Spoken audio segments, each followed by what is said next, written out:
Here at San Francisco, the Giants have taken the field, and the lineups are brought to you by UPS, moving at the speed of business. For the Mets tonight, Timo Perez will lead it off. Perez, a left-hand batter, gets the start in right field against a left-hand pitcher with Derek Bell out with a sprained ankle. Edgardo Alfonzo, who batted second only once this season, will bat number 2 tonight and play second base. Mike Piazza will do the catching, and Piazza is going to bat third, something he did on 7 occasions during the regular season. Todd Zeile is at first base. Zeile hitting cleanup. Robin Ventura bats number 5. Ventura playing third base. Benny Agbayani in left field. Agbayani hitting 6th. Jay Payton bats 7th. Payton in center field. Mike Bordick, the shortstop. Bordick hitting 8th. And on the mound for New York, Al Leiter, 16-8 on the regular season. For the Giants against the left-hander, Calvin Murray leads off and plays center field. Bill Miller will be at third base hitting second. Barry Bonds bats third and plays left field. Jeff Kent at first base today hitting cleanup. Ellis Burks, the hero yesterday, bats number 5 and plays right field. Ramon Martinez at second base. Martinez hitting 6th. Rich Aurelia bats 7th and plays shortstop. Bobby Estalella, the catcher, hits 8th. And on the mound for the Giants, left-hander Sean Estes, 15-6 in the regular season. It is 5:19 in the afternoon in San Francisco, and the shadows are going to be a problem for the hitters. There's a big glare off the scoreboard in center field. The center fielder and the left fielder in the sunshine. Everybody else is in the shade. We're set to go and set to call it for you. Here's Bob Murphy. Timo Perez, the leadoff batter. The first pitch of the game, right down the middle for a called strike. On the infield, Jeff Kent at first. Ramon Martinez at second. Rich Aurelia at shortstop. And the pitch on the way, a bloop that is foul, winding up in the crowd down the left field line. Playing third base is Bill Miller. Barry Bonds in left field, Calvin Murray in center. Ellis Burks is around at right. The catcher is Bobby Estalella, and a 15-game winner, Sean Estes, is on the mound. The left-hander deals. Breaking ball, strike 3 called, he got him. So Perez is very effective against right-handed pitching. May have some problems against the left-hander. Well, he didn't see that pitch, Bob. It is awfully tough for the hitters to see right now with the glare off the scoreboard. He was bailing out on that curveball, which fell right over the heart of the plate. Yeah, there is an awful glare coming off of that scoreboard. And the stadium shadows have moved almost out to mid-center field now. The entire infield in the shadows. 1 out and nobody on. Edgardo Alfonzo, the hitter. And the pitch on the way, bouncing ball hit the third, leaping for it, Miller, the throw, and he got him 2 men down.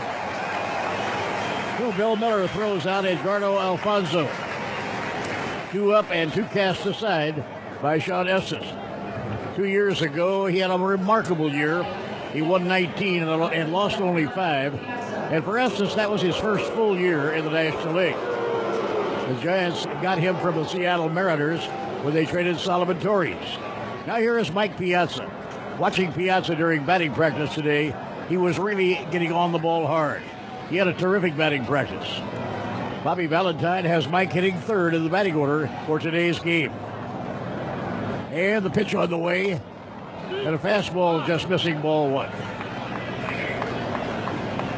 Sellout crowd of 41,000 plus. Now Estes checks things out with Bobby Estalella. The outfield deep. And a fastball that misses. 2 balls and no strikes. The center fielder, Calvin Murray, playing deep and a stride to left center. And a fastball that misses. And Estes falls behind on Mike Piazza. 3 balls and no strikes. Todd Zeile is the cleanup hitter in Bobby Valentine's batting order today. And the 3-0 pitch. Taking all the way. Ball 4. Piazza is on base. So Estes being very careful with Mike Piazza. Yet he walks him on 4 pitches. Now Todd Zeile will step in. 22 home runs, 79 RBIs during the regular season. Todd Zeile batted at .268. Now he gets out of the batter's box, takes a couple of phantom swings. Cookie Rojas on the coaching lines at third, and Mookie Wilson is coaching at first. Beautiful, beautiful day in San Francisco. Temperature about 61 degrees and not a cloud in the sky. Spectacular day as it was yesterday. Now the pitch by Estes. And that's 5 in a row out of the strike zone thrown by Sean Estes. Well, we've seen this before from Estes. He definitely goes through wildness streaks, and you need to be patient and make him get the ball in the strike zone. Mets are usually pretty good at being patient at the plate as hitters. Now the pitch. Missing ball two. That's 6 in a row now out of the strike zone by the 27-year-old left-hander from San Bernardino, California. Estes walked 108 batters during the regular season. That was 4th in the league. The Game 3 starter for the Giants, Russ Ortiz, walked 112, and that was 3rd in the league. So these are two young pitchers who have trouble at times throwing strikes, and that really plays into the Mets' style of hitting. Quality counts. The United Association of Plumbers, Pipe Fitters, and Sprinkler Fitters do the job right the first time. Visit their website at ua.org. And the pitch is in there for a call strike. So Todd Zeile taking all away. It is a call strike. The count is 2-1. 2 outs. Mike Piazza on first base. Just underway on a beautiful day in San Francisco. And the pitch. Over at the knees for a call strike. That evens the count at 2-2. I don't know what Bobby Estelea said when he went out to see his pitcher. It was the right thing to say. Now the count is evened at 2-2. Todd Zeile, right-hand hitter with good power. And the pitch on the way. Slow ground ball hit towards second base. It'll be fielded by Martinez. Thrown to the pitcher covering in time for the out. The pitcher covered first base. So the Mets are gone. No runs, no hits, and a man left on. At the end, in the middle of the first inning in San Francisco, no score on the WFAN Mets Radio Network. Bob Murphy with Gary Cohen at beautiful Pacific Pell Park in San Francisco. Robin Ventura will be hitting against John Estes. Estes, the left-hander, was 15-6 during the regular year.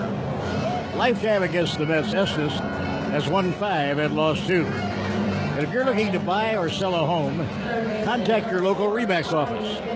No one in the world sells more real estate than Remax. Neither team had a base hit in the first inning. Now Ventura, left-hand hitter, standing in against this left-hander, Sean Estes. Foul ball coming back toward our broadcasting booth. It's out of play. It almost reached the booth.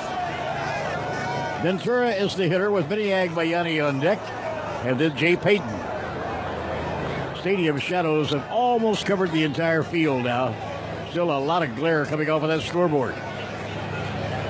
And the pitch by Estes, way inside. Did he get him? Hobbling away from the plate is Robin Ventura, hit by a pitch ball. The Mets have a base runner. So Ventura, hit by a pitch, goes down to first. Robin, not a frequent target. That's the third time he's been hit all year. Looked like it came right off his elbow or his belt buckle, somewhere in that area. Must have just barely grazed his uniform around the stomach area. Didn't hit him hard, I know that. No, he's all right. He's not even rubbing anything. So Vinny Agbayani is the hitter standing in now. And the out-of-town scoreboard is brought to you by Chase Manhattan Bank. The right relationship is everything. Now from the stretch, Sean Estes delivers to the plate, a fastball missing. 1 ball and no strikes. Estes lost control in the first inning and walked Piazza on 4 in a row. Fell behind Todd Zeile, but then came back to get Todd Zeile out. So he regained his control. And the pitch to Benny. Breaking ball that's in the dirt. 2 balls and no strikes. Nicely collected up by Bobby Estelea, the catcher. Doug Mirabelli is the backup catcher for San Francisco. Bobby Estelea, Mets first saw him when he was catching for the Philadelphia Phillies. And he became something of a Mets killer. So now Ventura, short lead at first base. Low and inside, ball 3, 3-0. Waiting on deck is Jay Payton. Boy, Payton is really hitting the ball well these days. He has really been right on it. It's going to be an interesting race for Rookie of the Year of the National League, and Payton very much involved. Ball 4, and Agbayani has walked on 4 pitches. So a hit batsman and a walk. Now the Mets have 2 men on. Tough call here for Bobby Valentine. Do you sacrifice? Probably not. Not the way Payton has been hitting. And not the way Bordick has been hitting behind him, and with a weak hitting pitcher, Leiter behind him. You got to have Payton swinging away. Jeff Kent calls time and goes to the mound to talk with the left-hand pitcher, Sean Estes. So now the Mets in need of a base hit and the early lead in this crucial ball game. Both of these teams will be flying after the game is over. Both will be on their way to New York. And obviously it'll be 6:30 or 7 in the morning before they arrive. Jay Payton standing in. Payton hit .291 during the regular season, and the pitch is over for a call strike. So now you have Ventura, not a fast runner, on first base. Vinny Agbayani, who runs all right, is on first. Ventura is on second. Boy, Payton incredulous about that call by Gary Cedarstrom. That was a curveball that looked like it dropped about shoulder high, and Cedarstrom called it a strike, and Payton just couldn't believe it. Well, you see quite a bit of that. Those umpires call about 250 pitches a day when they're working the plate. And the pitch on the way, swung on, hit foul back into the crowd. And a 2-strike count on Jay Payton. Mike Bordick will be next, and then Al Leiter, a very light-hitting pitcher. The other divisional series game today, the St. Louis Cardinals routed Tommy Glavine and beat the Atlanta Braves 10-4 in St. Louis. Cardinals now lead the Braves 2-0.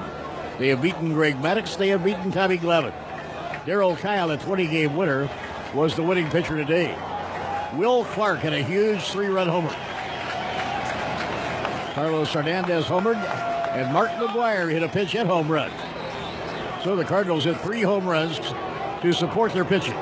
Big one was Clark. The Braves got 2 runs in the first inning, and Clark came right back against Glavine, hit a 3-run homer in the bottom of the first, and the Cardinals were off and running. Yeah, they were ahead 3-2 then at the end, in the bottom half of the first inning. Ground ball right side of the infield, grabbed by Martinez, throws to second for 1, and no throw back to first base. So Payton hits into a force play, and the Mets have runners on first and third with 1 out, and Mike Bordick coming up. Nice job for Payton. 2-strike count. Made sure he made contact, hit behind the runner, and with that advances the run to third with 1 out. Mike Bordick has been getting a few base hits to right field of late. Mets would love to see him do that right now. So the final score was the Cardinals 10 and the Braves 4.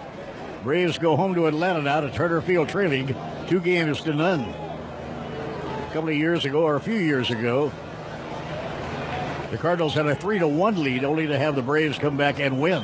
That was the National League Championship Series in '96. Not only did the Braves win the last 3, they blew them out all 3 games. Yeah, I think the last game was 15-0. And a throw to first is not in time. The plate umpire today is Gary Cedarstrom. The old pro, Ed Montague, is at first base. Dan Morrison at second, and Larry Young is at third. Ted Barrett on the left field line, and Jeff Kellogg on the right field line. First and third, and 1 man away. Bordick is the batter. And the pitch on the way, a slider low inside. 1 ball and no strikes. The Mets are going to score right here. They need a base hit from Mike Bordick. Al Leiter will give it his dead level best, but he may not be able to hit him. Now Bordick getting set of the batter's box. Mike has had a pretty good year, but he cooled off the last 3 weeks of the year. And the pitch. Just missing, ball 2. A walk would load the bases and bring up Al Leiter. Well, Bordick down the stretch of the season looked like he was trying to hit home runs every time up. You wouldn't mind him trying to do that now. At least get a fly ball to the outfield and get that run home. That's what the Mets need right now. We're playing in the top of the second. There's no score in the game. Mets have a threat with first and third and 1 man out. Throw to first by Estes. Drives the runner back. Jeff Kent is playing first in this ball game, not J.T. Snow. Dusty Baker took out J.T. Snow and Marvin Bedard because Al Leiter is so tough on left-handers. Left-handers hit 118 against Al Leiter. Now the pitch to Bordick. Missing high. Boy, he's struggling with his control. And the count goes to 3-0. Well, in the first inning, Estes threw a nasty curveball to strike out Timo Perez, but he has not been able to throw that curveball for a strike ever since. Generally, that curve is his bread and butter, but right now, really struggling with his command of it. It looks very much as though Al Leiter will come up with the bases loaded. Pitching 3-0. Ball 4, he's on. Bases loaded, it brings up the pitcher, Al Leiter. That is the third walk by Sean Estes. Well, so far, the Mets have executed their game plan against Estes. They know they need to be patient. They know they need to let him walk people. Now comes the hard part, getting those runs in. As we mentioned earlier, when they faced Estes earlier this year, he walked 12 batters in 13 innings, but he gave up only 4 earned runs. Nothing going in the bullpen, but the manager, Dusty Baker, has gone to the mound to see if he can help settle this left-hander down. The pitching coach for the Giants, with a great New York background, Dave Righetti. And they rave about the job Dave Righetti has done with these San Francisco Giant pitchers. Now Dusty, having said his part, heads back toward the dugout. What would you do if you're Bobby Valentine? Have Leiter swing away or maybe try to squeeze a run home? He's not that good a bunter. I was going to say it's hard enough to hit, just as hard to bunt. And he had a very slow runner at third in Ventura. One of the slowest on the ball club. And the pitch on the way. Down the middle for a call strike. I think what I tell Leiter to do is stand there and take as many pitches as you can. If you strike out, no problem. Just don't hit into a double play. I think Dusty went out there and said, hey, that pitcher's coming up. Throw that thing right down the middle. Next pitch. A bunt down the first baseline. The throw home is in time. They get a force play. So Leiter tried to bunt. He did lay down a pretty good bunt, but he bunted it pretty hard. And there was no way Robin Ventura could get home in time. Well, it was not a suicide squeeze. Ventura was not coming. And with Robin's lack of speed, boy, unless you made a perfect bunt somewhere, there's no way you're going to get a run home in that spot.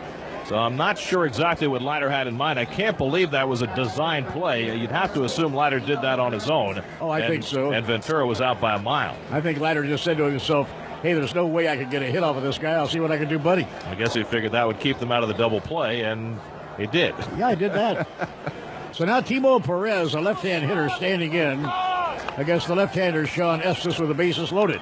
And a foul ball hit back into the stands, no play. Well, this is an awfully tough spot for Timo Perez. First career postseason game after just a brief time in the big leagues. Facing a left-handed pitcher, bases loaded, struck out his first time up. Boy, that's not easy at all. It's as tough as it gets right here. And the pitch thrown by Sean Estes. Line drive, base hit, going into center field. 1 run will score. Rounding third. Here comes the throw to the plate. Not in time. And 2 runs are in. Timo Perez hit the ball hard. He lined it right through the middle into center field. Driving home. 2 runs for the New York Mets. So Ventura, who had been forced on the previous play. So the Mets have 2 men on. I have 2 men on and 2 men in. Well, Perez providing the spark that Bobby Valentine was hoping he would. He hung in against the curveball that time against the left-hander, stayed right on it and hit it hard up the middle. What a big hit for Timo Perez and for the Mets, their first hit with a runner in scoring position in this series. 2 RBIs for Timo Perez. And the pitch on the way, and a fastball taken for a call strike by Edgardo Alfonso. Boy, what a big boost for the Mets. What a shot that was. And he really hit it well. He lined it sharply right through the box and into center field. Alfonso is the hitter, checks his swing, and is fouled off. You know, I asked Bobby Valentine before the game what he had seen from Perez against left-handers. He only had 8 at-bats against left-hand pitching after coming up to the Mets, and he said, well, what I did was I asked Howie Freiling, who was a coach with Norfolk all year, who's traveling with the ball club, and Howie told Bobby that Perez was just as effective against lefties as against righties. Well, we just found out that's the truth. Boy, it worked out exactly that way. Edgardo Alfonso is the hitter, and the pitch on the way off the outside corner. That just missed. 1 ball, 2 strikes on Edgardo, with Mike Piazza waiting on deck. Boy, not too many left-hand hitters hit Sean Estes' curveball. That was so impressive what Timo Perez just did. Mets have scored 2 runs with only a single. A big one by Timo Perez. Swing and a miss, he struck him out. So Fonzie goes down on strikes. We got him with a breaking ball. The inning is over. So the Mets score 2 runs. On only 1 hit, a single by Perez. and they had 2 men left on. In the middle of the second, the Mets 2 and the Giants nothing on the WFAN Mets Radio Network. Mets 2 and Giants nothing, last of the second inning. Jeff Kent, Ellis Burks, and Ramon Martinez will be coming to bat. Escape to the splendor of the Connecticut woods at magnificent Foxwoods Resort Casino. Call 1-800-PLAY-BIG to find out more.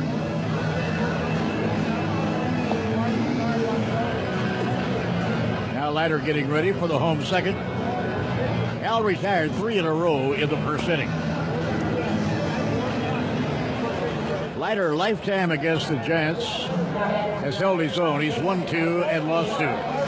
This year, Al is 1-0 against San Francisco. What a sensational year for Jeff Kent. 33 home runs, 125 runs batted in.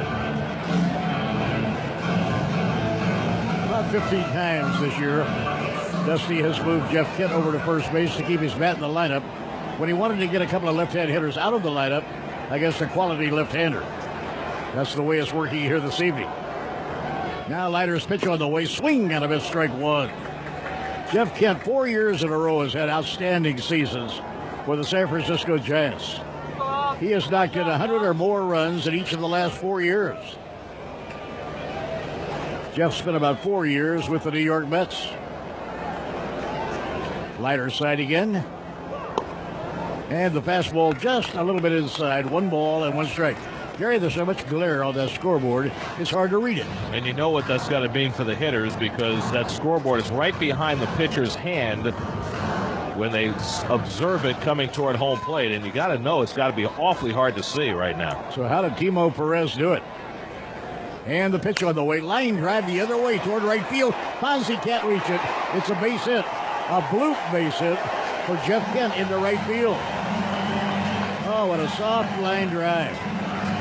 Just beyond the reach of a sprinting Edgardo Alfonso.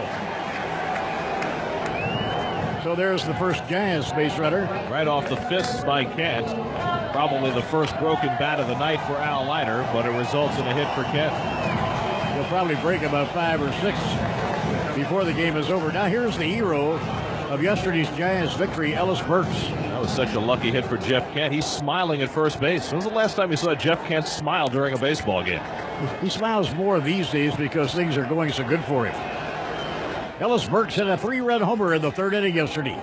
It struck the foul pole in left field. And the pitch just missing. 1 ball and no strikes. Ellis Burks can hit. And of all the hitters in the Giants lineup, he's had by far the most success against Leiter. A .333 lifetime hitter against Al. That's hard to do. Yeah, there's not many of those around. Ellis Burks has a lot of experience. He has been around a long time now. First broke in with the Red Sox. And the pitch by Leiter bounced foul. That rolls over toward the home dugout. There's so much glare coming off of the scoreboard that when you look at it, you can't read the ball strike counts. You can't read anything. Perhaps in another 20 or 30 minutes, why, it'll be off of that scoreboard. The sun will be down so low it'll get off the board. We're in San Francisco, so there's a lot of daylight left. Ellis Burks is the hitter. Jeff Kent is on first, and nobody out. There goes the runner, the pitch. Low inside, and no play at second base, a stolen base. Well, Jeff Kent is not a base hitter, but he got that one. He'll steal one every now and then. 13 now on the year for Kent. And he got a huge jump against Al Leiter. So now the Giants have a runner in scoring position with nobody out. 2-1 count on the right-hand hitter, Ellis Burks. 29 homers during the regular year. 96 runs batted in. The Shadows now have covered the entire playing field, but the sun is still hitting smack dab on the scoreboard, which is in dead straightaway center field. Mets lead 2-0. Timo Perez knocked 2 runs in against the left-hander, Sean Estes. And a fastball a little bit inside. So the count goes to 3-1. Ellis Burks played for the Red Sox and the White Sox, the Colorado Rockies. He's been a good player for about 13 years now. Right-hand batter has a lot of trouble with bad knees. Now the pitch by Leiter. Jammed him, and his foul back into the crowd. No play. That's why each of the last 2 years, Burks has had fewer than 400 at-bats, and yet drives in runs in droves. You look at his RBIs per at-bat, and it's better than Barry Bonds and better than Jeff Kent. Yeah, he's a good hitter. A very dangerous hitter. Of course, he also has the advantage of having Bonds and Kent on base in front of him. That does help. Right-hand hitter Ellis Burks standing in against Al Leiter. Now glances back towards second base. And the pitch hit hard. Base hit down the left field line. That will score a run. Kidd is around third. Kidd is coming home. It'll be a double for Ellis Burks. He got around on Al Leiter. Put a ground ball between Ventura and the bag. Right down the line, all the way into the corner. And we have a 2-1 ball game. I want to tell you, the Giants have a real good hitting ball club. They have a 278 team batting average. So Burks, who hit the 3-run homer against the Mets yesterday, now gets a punishing double. Well, Leiter made the same mistake Mike Hampton made yesterday. He tried to cut her to get it inside on the hands of Burks and left it too far out over the plate. Burks slammed one off the foul pole yesterday against Hampton. This time, a hard double over the third base bag. Now the hitter is the second baseman, Ramon Martinez.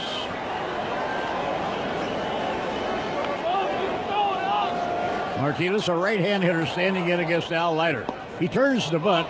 Ball pops out of the mid of Mike Piazza. The runner holding against second base. Ramon Martinez had 189 at-bats during the year. He batted over 300. He hit 302. 6 home runs and 25 runs batted in. He's a product of the Giants farm system. And now they have the tying run at second with nobody out. Pressure on Al Leiter. Dribbler foul down the third baseline, no play. Sonny Jackson coaching at third for Dusty Baker. Robbie Thompson, longtime Giants infielder, is on the lines at first base.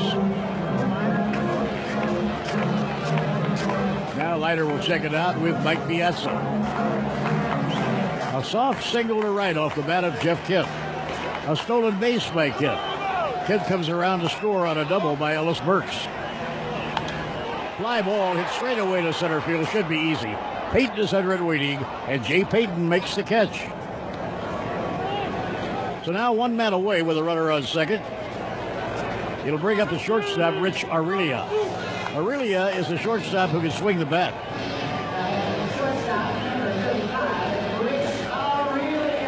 Aurelia, 20 homers, 79 RBIs during the year, and this New Yorker batted .271. So Aurelia will stand in against Al Leiter. Mets 2 and the Giants 1. We're in the closing second inning.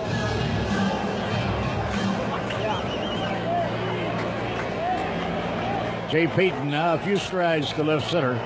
Aurelia will pull the ball. And he does have good power. Turns as though to bunt, takes a strike on the inside corner. He just wanted to get a good look at Al Leiter that time. Bobby Estalella is now the on-deck hitter. Giants had the best record in Major League Baseball this year. And they had a slow start. They were 1-7 in this beautiful new ballpark very early in the year. They wound up winning 55 home games. Now Leiter spins around, but no throw is made. The Mets and Giants both won 55 home games this year. That was the most. Giants kept the momentum going late in the year. They were terrific. After the All-Star break, the Giants won 51 and lost only 26. Al Leiter for the stretch and the pitch. Ground ball hit down to third, fielded by Ventura. He holds the runner, throws to first in time for the out. So Aurelia has been thrown out. 2 men away, and the batter coming up will be Bobby Estalella. This New York Mets broadcast is brought to you by Century 21, the official real estate organization of Major League Baseball.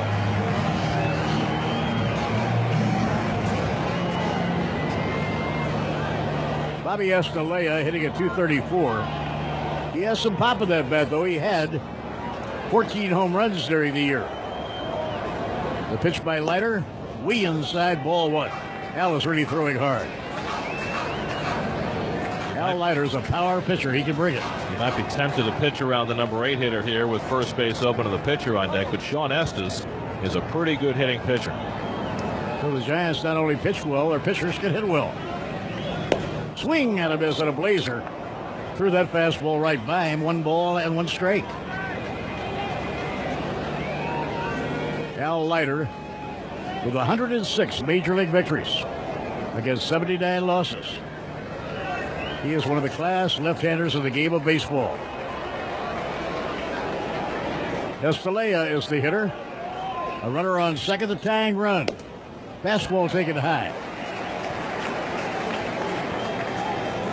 Al Leiter with a count of 2-1 now against Bobby Estalella. Sean Estes, the pitcher, is waiting on deck. Mets got 2 runs in the top of the inning, driven in by their rookie outfielder and left-hand hitter, Timo Perez. Popped up a foul ball. Looking for it, Mike Piazza. He's under it, makes the catch, and the inning is over. So Piazza catches the foul pop. 1 run, 2 hits, and 1 left on. At the end of 2 innings in San Francisco, the Mets 2 and the Giants 1 on the WFAN Mets Radio Network. Mike Piazza will be up for the New York Mets. And up to tell you all about it, Gary Cohen. Okay, thanks very much, Bob. 2-1 New York as we start the 3rd inning. Mets loading the bases against Sean Estes and getting the big 2-out hit from Timo Perez in his first postseason game. Made to look bad his first time up. Struck out on 3 pitches, went down looking at a curveball, bailing out on it as he went. So Estes tried to throw him a curveball second time up, and wouldn't you know it, Timo lined it right back up the middle to drive in 2 runs. So the Mets have a 2-1 lead. It'll be Piazza, Zeal, and Ventura. That's 3, 4, and 5 in the order. Bobby Valentine revamping things with the injury to Derek Bell. He knew he wanted to play Perez because he figured he could play Perez and lead him off every day the rest of the way. The pitch coming to Piazza, and a curveball drops outside, 1-0. Then he had to figure out who would hit number 2. He thought about putting Mike Bordick in the number 2 hole because Bordick has done that before, but he preferred to leave Bordick where he was in the 8th spot. The 1-0 to Piazza. Line shot, base hit going into left field. And Mike Piazza has his first hit of the postseason. Bonds falls down as he plays it, but throws it in from his knees and holds Piazza to a single. So Mike Piazza right on that pitch, ripped a base hit into left field, and that obviously is a terrific sign for the Mets as Piazza picks up his first hit of the series. So the Mets have the leadoff man on for the 2nd straight inning, and Todd Zeal coming up. Valentine said before the game that ultimately he wanted to keep everybody in spots where they would be comfortable. He put Alfonso in the number 2 hole because even though Alfonso had only hit second once this year, he had done it for several seasons and knew what that job entailed. A pitch to Zeal, taken outside, 1-0, and obviously Piazza's hit 3rd in the past. Zeal has hit cleanup in the past, so that's the order he decided to go with, and so far it's already paid dividends. The only guy who's looked a little befuddled so far is Alfonso, 0 for 2. Zeal grounded out to Kent his first time up. Todd now 1 for 4 in the series. The pitch, fastball knee high for a strike, and Estes gets even. 1 ball and 1 strike. Sean Estes had 1 prior postseason start before this game, and ironically enough, it was against Al Leiter. As the Giants and Marlins hooked up in the 1997 Division Series in Game 2, Estes and Leiter started against each other then. The 1-0 pitch to Zeal, hit in the air foul down the right field line out of play. Check the count, 1 ball and 2 strikes on Zeal. Neither pitcher fared very well that day. Estes lasted just 3 innings, gave up 5 runs. Leiter lasted just 4 innings and gave up 4 runs. The Marlins wound up winning that game in their last at bat on a Moises Alou base hit. And they wound up sweeping that series from the Giants 3-0. That was the only postseason series managed by Dusty Baker before last night. The pitch, fastball on the inside corner, strike 3 called. Zeal was bailing out. Estes picked off the inside corner and Zeal down looking. 3rd strikeout for Sean Estes. 1 out and 1 on, and Robin Ventura comes up. When the Giants beat the Mets yesterday, it snapped a 7-game postseason losing streak for San Francisco. Their last victory had come in the final game of the National League Championship Series against the Cubs in 1989. They went on to the World Series that year, got swept 4 games by Oakland, and then got swept by Florida in the 97 Division Series, so they'd lost 7 straight postseason games until yesterday. The pitch to Ventura, and a high fly ball hit to center field. Moving over toward right center is Calvin Murray to get under it, and Murray makes the grab for the second out. So Ventura has flied out, 2 out, Piazza back to first, and now Benny Agbayani will come to the plate. It's a commitment to quality that wins games, a determination to do things right. At Amoco, that's our focus too. No matter which team you're on, we'll give you the very best. Agbayani batting 6th in the order. Benny hit leadoff yesterday and went 1 for 3 with a walk, hitting leadoff. So he did his job. He was on base 2 times out of 4, but the Mets were never able to do much with it. Benny walked his first time up today. And the pitch by Estes, fastball line toward right center field. Coming in is Burks. He'll have to play it on a hop base hit. Piazza stops at second. Benny Agbayani aboard with a hard hit single to right center field. And the Mets with 2 out and 2 on, with Jay Payton coming up. So the Mets have had some very good swings against Estes here in the 3rd inning. Both Piazza and Agbayani really have hit the ball hard. And now Payton will try and cash it in. Mets already with a 2-1 lead as they bat in the top of the 3rd. And Payton comes to the plate. Jay hit into a force play and scored a run his first time up. Payton had the only RBI for the Mets in yesterday's 5-1 loss, a sacrifice fly. Piazza on second, Agbayani at first with 2 down. Now the tall left-hander Estes delivers to Payton. And a fastball strike on the outside corner, 0-1. And Estes starting to throw more fastballs here in the 3rd inning. He was relying a lot on his curve in the first 2 innings. But he has gone with number 1 for the most part here in the 3rd. That fastball at 91 miles an hour. The outfield is stride toward right against Payton. The 0-1 to Jay. Hammered on the ground to short. Aurelia plays the second hop. Flips to second for the force play. And that retires the side. No runs, 2 hits, and 2 men left. The Mets have already left 5. Middle of the 3rd at Pac Bell Park. The Mets 2, the Giants 1 on the WFAN Mets Radio Network. Home 3rd inning, Sean Estes will lead off against Al Leiter, who's working with a 2-1 lead. Mets got 2 in the top of the 2nd inning. Timo Perez drove them both home with a base hit. And the Giants immediately got 1 back. A bloop single by Kent, who stole second and came home on a double by Ellis Burks. Giants had the tying run in scoring position with nobody out, and Leiter really stiffened there, getting the next 3 hitters without Burks able to move an inch. And so Estes, the pitcher, who's a left-hand pitcher, but a right-hand batter, will lead off against Leiter in the home 3rd inning. It'll then be Calvin Murray and Bill Miller. Mets and Giants both will fly to New York after the game tonight, take tomorrow off. In Game 3 Saturday at Shea Stadium, it'll either be a 1:07 start or a 4:18 start. What does it depend on? Well, it depends who wins Game 3 tomorrow in the American League Division Series between the White Sox and the Mariners. If the Mariners win at Safeco Field tomorrow and wrap up that series, then the Mets would play at 4:18 on Saturday afternoon at Shea. If the White Sox win, then the Mets will play at 1:07 on Saturday. The pitch to Estes, low and inside, 1-0. Don't ask me why, but that's what they've told us. Pardon me, Gary. We're waiting for television to tell us what to do. Rick Reed will pitch Saturday for the Mets against Russ Ortiz, whom the Mets have never beaten. Pitch to Estes up and away, and Leiter behind the opposing pitcher. 2 balls and no strikes.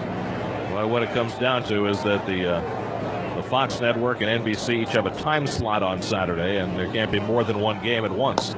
Low and inside, 3-0. If there are 4 series going on Saturday, and that's still a possibility, then the Yankees would play the night game, the Mariners would get the late afternoon game, and the Mets would play early.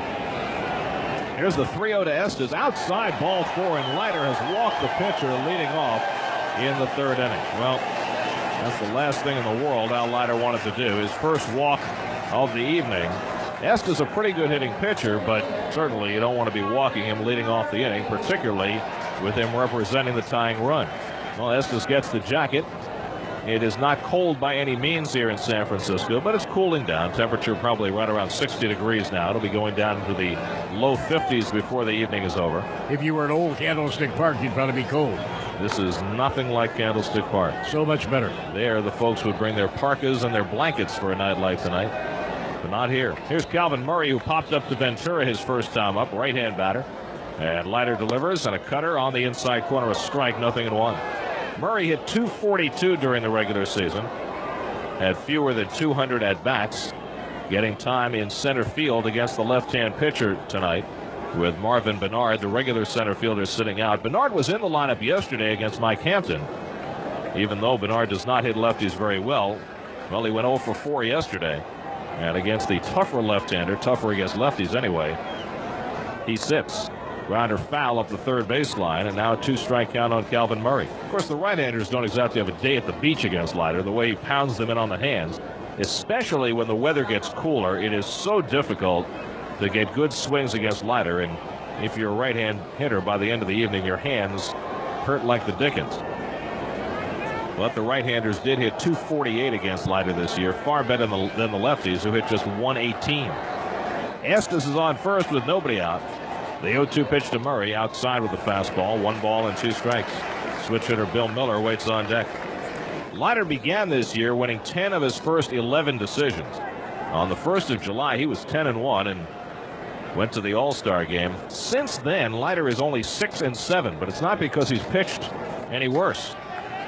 Now the pitch, curveball in there for a call, strike 3. Leiter wrapped the curve around the outside corner, and Murray goes down looking. Second strikeout for Al Leiter. So 1 out and 1 on, and Bill Miller will come to the plate. And Murray goes away, not without a protest for the home plate umpire Gary Cedarstrom. And when you watch a replay, you can understand why. Leiter wrapped the curveball around the outside corner, never quite caught it, but Cedarstrom gave him the call. So here is Miller, who struck out his first time up. Miller's a switch hitter, a far better right-hand hitter than left, and he's certainly shown that so far in this series. He was a catalyst for the Giants yesterday. The pitch by Leiter, fast 1. Over his last 15 starts, as we mentioned, Leiter was 6-7, but his ERA was 3.39, so it was simply a matter of not getting the run support he had gotten earlier in the year. So he wound up 16-8 on the year, and his ERA was the 5th best in the league at 3.20. Not only that, but he matched his career high with 200 strikeouts, and that was also 5th in the league. All in all, a terrific year for Leiter. The 0-1 pitch, swing and a miss. Took a little off that time with the fastball. 0-2 on Miller with Barry Bonds standing on deck. In his first year with the Mets in 1998, Leiter was 17-6. So his one-loss record was a little better, but I think you'd have to say, all in all, Leiter's a better pitcher now than he was in 1998. Alfonso and Bordick set up a double play depth. Miller will hit into a lot of double plays. He's not very fast. Here's the 0-2 pitch. Swinging a grounder hit to the shortstop hole. Run down by Bordick. Off balance throw to second. Not in time. And Estes comes off the bag and he's tagged out. Estes hurt his ankle going into second base. Thought he was out. Came limping off the bag, and Alfonso tags him out. And Estes is shaken up, limping off toward the third base dugout. Bordick went into the shortstop hole, made an off-balance throw to second, too late, as Estes went in awkwardly at second base. Estes obviously thought he was out and walked off the bag. Alfonso tags him out for the second out of the inning. But of even more concern to the Giants is the fact that their starting pitcher is limping awkwardly off toward the third base dugout. And even as we speak, a contingent heads toward the bullpen to start trying to get ready, because the way he's limping around right now, Gary, unless that starts feeling better in a hurry, he won't be able to go back to the mound. And Kirk Reeder, normally a starting pitcher for the Giants, but relegated to the bullpen for this series, is going to go down and begin to warm up for San Francisco. So a very important turn of events in this game. Sean Estes, who was safe at second base, abandoning the bag and hurt on the same play. So to add insult to injury, it's the second out of the inning. He's out 6-4. Miller is aboard at first with 2 out, and Bonds stands in. Bonds grounded out to Todd Zeile his first time up. Leiter throws to first, chasing Miller back to the bag. So Kirk Reeder, who had a terrific year for the Giants, he went 11-9 with an ERA of under 4, begins to loosen up in the San Francisco bullpen down the left field line. Bonds standing in. Leiter delivers. And a cutter misses outside. 1 ball and no strikes. Estes led off the inning with a walk. Murray looked at a call third strike. And then Miller hit one in the hole at short. Bordick throwing off balance to second. Estes was called safe and then abandoned the bag and was called out. Here's the 1-0 pitch. Swing and a foul tip into the mid of Piazza. 1 ball and 1 strike. They're going to give Miller credit for a base hit because Estes was safe at second and then put out 4 unassisted to record the out.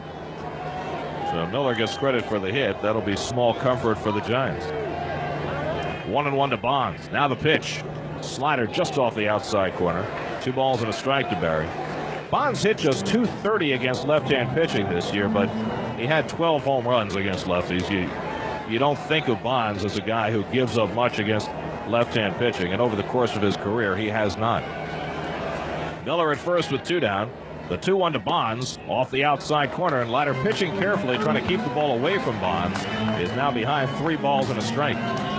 2-1 New York. We're in the bottom of the third, each team with 3 base hits. Pardon me, Gary. We can now see the bottom part of the scoreboard. The glare from the sun is moving away. The outfield deep and a step to right against Bonds. Leiter with a 3-1 and a high pop-up into shallow right field. Angling in is Timo Perez. He's under it waiting now. It's drifting away from him. Perez makes the catch. Oh, Timo Perez fighting the wind that blew the ball away from him toward the warning track. And Perez somehow stayed with it and made the play to end the inning and keep the Mets in the lead. No runs, 1 hit, 1 man left. 3 in the books at Pac-Bell Park. Mets 2, Giants 1 on the WFAN Mets Radio Network. Sean Estes forced to leave the game after hurting himself running the bases. And left-hander Kirk Reeder will take over the pitching for the Giants as we go to the 4th inning. The Mets with a 2-1 lead. Estes threw 44 pitches over 3 innings, allowed 2 runs and 3 hits. He walked 3 and he struck out 3, hit a batter, and leaves the game trailing 2-1. And so Reeder, who was bumped to the bullpen by Dusty Baker for this series, now takes on a key role for San Francisco, coming on in long relief here in the 4th inning of Game 2. Reeder made 32 appearances this year, all but 1 as a starter. He was 11-9 with a 3.96 ERA, 184 innings, 205 hits allowed, 62 walks, 71 strikeouts. Reeder, a soft-tossing left-hander, whom the Mets have always had pretty good success against. Reeder in his career against the Mets is 0-4 in 11 starts with a 6.24 ERA. However, the 1 start he made against the Mets this year was a good one. He's a pitcher who's gotten better and better as his career has gone along. He's always been a guy who would win games. His lifetime record in the big leagues is 81-48, which among left-handers since 1980 is 3rd to Randy Johnson and Andy Pettitte for the best one-loss percentage for a left-hander, a .628 one-loss percentage. It all started out when he began his career with the Montreal Expos back in 1993. He wound up winning his first 10 decisions in the major leagues, 8 of them in 93 and then 2 more in 94, but it wasn't as though he was a dominant pitcher, just a guy who could get the job done, keep his team in the game, and generally a guy who got great run support. Well, he's become a better pitcher now. Last year, his earned run average was a hefty 5.41 as he went 15-10. This year, 11-9, but a far better earned run average at 3.96. And so Kirk Reeder is on to pitch for San Francisco as we go to the 4th inning, and Mike Bordick will lead it off for New York. The out-of-town scoreboard is brought to you by buyandhold.com. Invest for the long term because trading can be hazardous to your wealth. The Cardinals go up 2-0 on Atlanta. St. Louis bombing the Braves today 10-4. Braves actually had a 2-0 lead before the Cardinals came to bat, but Will Clark hit a 3-run homer in the 1st inning off Tom Glavine. Carlos Hernandez added a home run in the 2nd, and the Cardinals were off and running. Mark McGwire added a pinch hit home run in the 8th off Mike Remlinger, and the Cardinals go to Atlanta with a 2-0 lead in the best of 5. Pitch to Mike Bordick, fastball, call strike from Reeder, 0-1. It'll be Bordick, then Al Leiter and Timo Perez here in the top of the 4th. 2-1 New York. Mets trying to get even. The 0-1 pitch, fastball, call strike on the outside corner, and quickly Reeder out in front on Bordick, 0-2. Kirk Reeder, now 29 years of age, from Centralia, Illinois. He's had about 6 years now in the big leagues. Here's the 0-2 pitch, fastball just outside, 1 ball and 2 strikes. Reeder, not a very complicated pitcher, doesn't throw hard, has a pretty good curveball, decent changeup, and normally location is his strength. The pitch, changeup, bounced up the 3rd baseline, a foul ball, and Bordick hangs in there at 1-2. The irony is that he was once traded for Mark Leiter. Isn't that interesting? Al's older brother, who is now out of baseball. 1-2 the count to Bordick. Mike drew a walk and scored a run in the 2nd inning. Reeder deals, hit hard to second base, but right at Ramon Martinez, gathers it up, fires to Kent. There's the first out in the 4th inning. So 1 out and nobody on, and Leiter will come to bat. The American League Series had the day off. The Yankees will be home against Oakland tomorrow night. They'll have Orlando Hernandez pitching against Tim Hudson. And the Seattle Mariners go home tomorrow afternoon to try and wrap up their series with a 2-0 lead over the White Sox. Aaron Seeley will pitch for Seattle, and James Baldwin for Chicago. Leiter takes a fastball for a strike, 0-1. If the Mariners win tomorrow and wrap up that series, then the Mets would play the 4 o'clock game on Saturday. The 0-1 pitch, low and outside, 1-1. If Chicago wins and keeps that series alive, then the Mets would have the 1 o'clock game on Saturday for Game 3 at Shea Stadium. The 1-1 to Leiter, hit foul back this way and out of play. 1 ball and 2 strikes to Al Leiter, who bunted into a force play his first time up. Kind of an odd play. The Mets had the bases loaded and 1 out. It was not a suicide squeeze, but Leiter simply dropped a bunt down, and Ventura was easily forced at the plate. 1-2 pitch, curveball in there for a call, strike 3, and Leiter is down looking. Well, Reeder has come on in relief of the injured Estes and has retired the first 2 hitters. 2 out. Perez has the big hit in this game. Came up with the bases loaded and 1 out in the second. Fouled off the first pitch and then got a curveball from Sean Estes and stayed right on it and lined a single to center to drive home 2 runs. It gave the Mets a 2-0 lead. Giants would get a run back in the bottom of the second to make it 2-1, and that's where we are as we play the top of the 4th.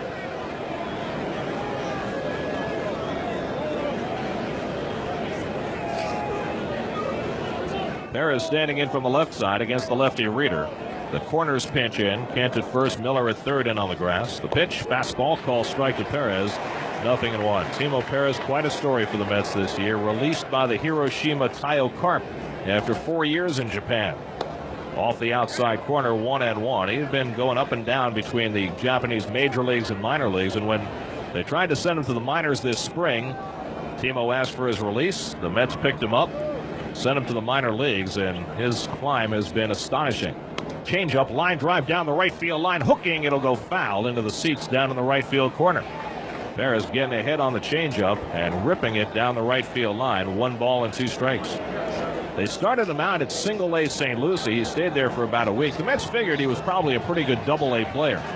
Well, they had a hole at Norfolk. They needed an outfielder at AAA. They sent him there. He hit from day 1 and never stopped. Wound up batting .357. 1-2 pitch, just off the outside corner, 2-2. What it turned out was that Timo Perez was a stronger, faster, better version of Jason Tyner, whom the Mets had chosen as a first-round pick a few years ago. So they traded Tyner away to Tampa Bay to get Bubba Trammell and Rick White. And now Timo Perez is playing for the Mets in the postseason. 2-2 from Reeder. Line the other way, a foul ball down the left field side, still 2-2. He looks like he may be a better player than Melvin Mora, too. Last year, Mora was quite a sensation. At the end of the year, that he was traded away as the Mike Bordy deal. Yeah, different kind of player, too. Left-hand batter, better speed, terrific outfielder, very good arm. Here's the 2-2 to Perez. Low and outside, ball 3, and now full count to Perez, 3-2. Melvin Mora probably at his best as a good utility player in the major leagues. Timo Perez could be a starting player, a leadoff hitter for a long time to come. Reeder to the windup. 3-2 to Perez. Bunted up the third base line. Miller will field. Can't make the bare hand play, and Timo Perez has a bunt single. When's the last time you saw a guy drop a bunt down on 3-2? Oh, that's amazing. Timo Perez blooped a little bunt along the third base line, and Miller came in, tried to make a bare hand play, couldn't do it. Boy, I'll tell you what, this kid adds a lot of excitement to a ball club. He lays down a 2-out bunt single on a 3-2 pitch, and there's nobody in the world that would expect that. So yeah. Perez, who drove in 2 runs with a base hit his first time up, now on him with a bunt hit. Boy, he's going to have a lot of confidence in his bunting ability. Seems to have a lot of confidence in everything he does. Here's Alfonso with 2 out and a runner at first. Takes a fastball for a strike, 0-1. Fonzie couldn't do anything against Sean Estes. He grounded out and struck out 0 for 2. Now facing Kirk Reeder, a pitcher he's done very well against. Alfonso 5 for 14 against Reeder. The 0-1 pitch, change up low outside, and a good stop by Estelea, slide into his right. 1 ball and 1 strike. So the Mets have 4 hits in the game, and Timo Perez has half of them. Reeder usually holds runners pretty well. He might be tough for Timo to steal a base on, but he's getting a pretty good lead as Kent holds him on. The outfield is stride to right. Now the pitch, change up, hit foul back into the crowd. 1 ball and 2 strikes to Edgardo Alfonso. Fonzie now 1 for 6 in the series. Batting second in the order today as Bobby Valentine revamps things around the injury to Derek Bell. Bell will probably be out for the remainder of the series. He has a rather severely sprained ankle. Perez leads at first with 2 down. And a throw to first by Reeder, and Timo gets back.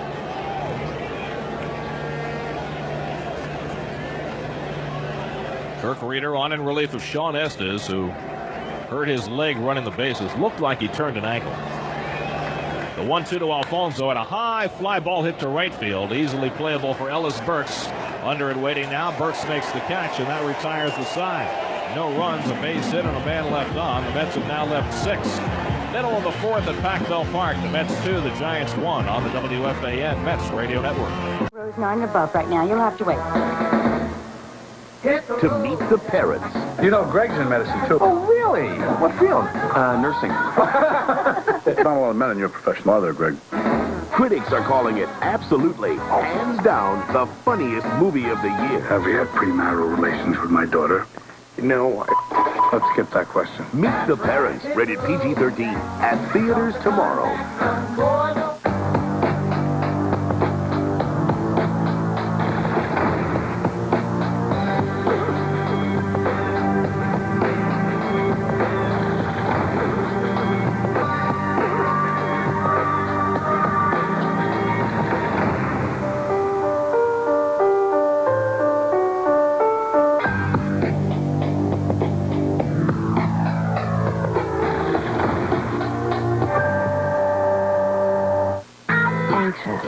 Doubtful, not how you should feel with a new computer.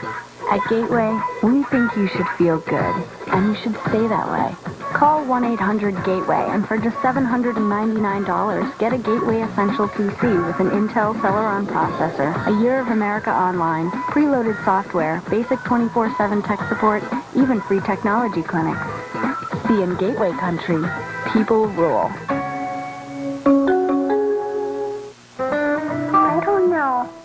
I had to ask my mom what I did in the millennium.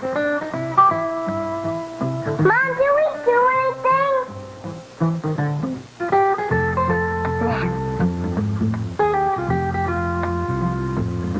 I had millennium shoes.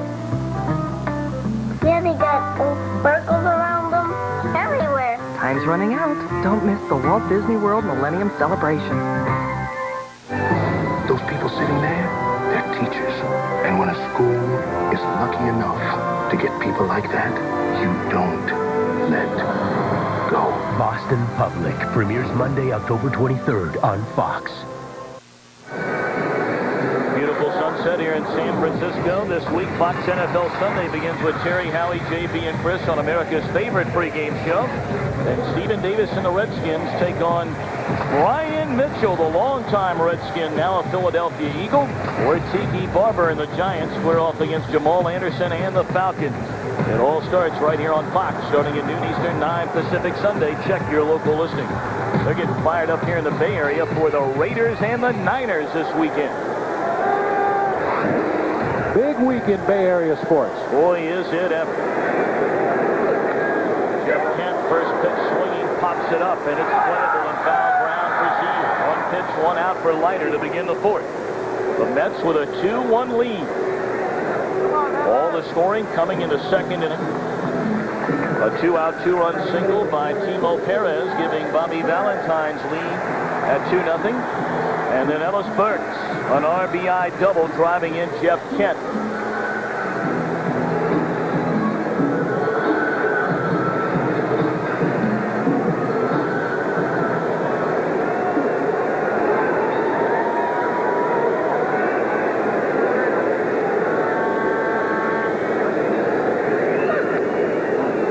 Fastball high, Ellis Burks 1-0.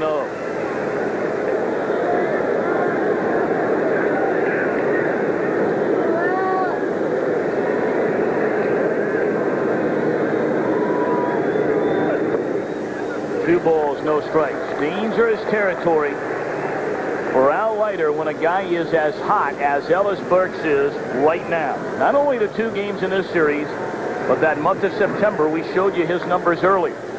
Ellis Burke doesn't even check swing anymore. He recognizes that pitch right out of Al Leiter's hand almost immediately and knows whether it's a ball he wants to offer at or not. Even the way he takes the pitches, you can tell he's locked in.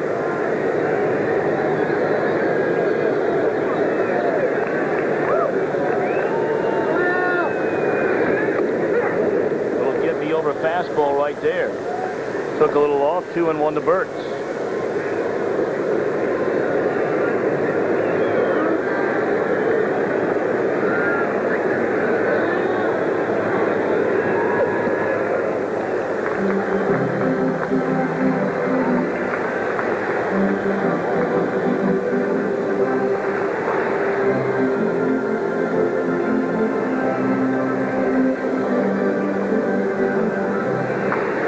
Another good hitter's count here for Ellis Burks. 3-1 pitch. Fouled away, full count. And his number one fan sitting in that Giants third base side dugout, Christopher, he wants to come congratulate Daddy, and you can only do that after a home run. They got to hold him back. Well, you can't tell your players without a uniform, you know, tell the numbers. Same thing with the kids over there on that Giants bench. 3-2. Smoke foul. Boy, lightning quick from the middle of the plate in. Now those kids in the Giants dugout over there, I think Dusty Baker initially had some concerns. You know, obviously, it could be a potentially dangerous situation with the players' kids over there. Not always paying attention to the action on the field, but he saw what it did to his players and what it meant to his players and how they performed with the kids around and allowed it to continue. Strike 3 on Burks. Pitch it came in on his hands, and that's where you want to get it, rather than where he missed earlier inside, and Hampton missed inside yesterday. Yeah, you've got to get it inside off of the plate. That pitch is clearly between his feet in the inside corner of the plate and moving down and in. Burke swings right over the top. Clearly fooled by that pitch. The third strikeout tonight by Al Leiter. He's walked one, allowed 1 run on 3 hits. And now it's Ramon Martinez. He fly to center his first time up. Inside for ball 1. You know, Al Leiter will not only work over the plate, he'll go off the corner outside with that big breaking ball on occasion, but especially with that cut fastball, he'll work the area between the inside corner of the plate and the batter's feet.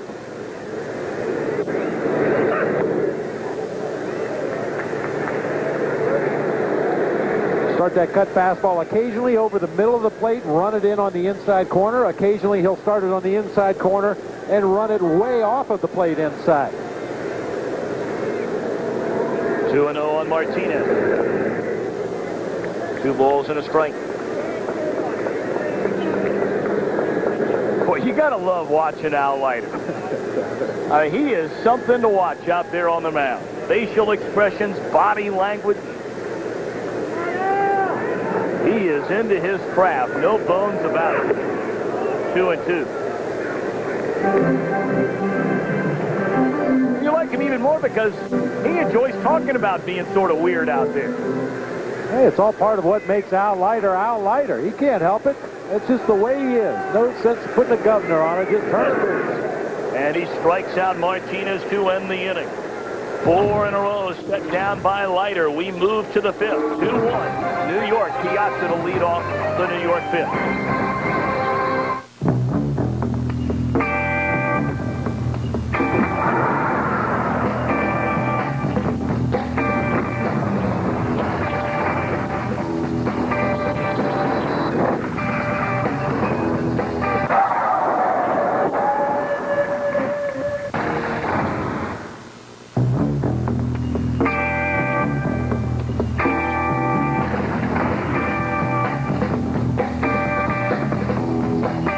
We think you need to integrate your global supply chain, move assembly overseas, and accelerate inventory velocity. Great. Do it. Sir, we don't actually do what we propose. We just propose it.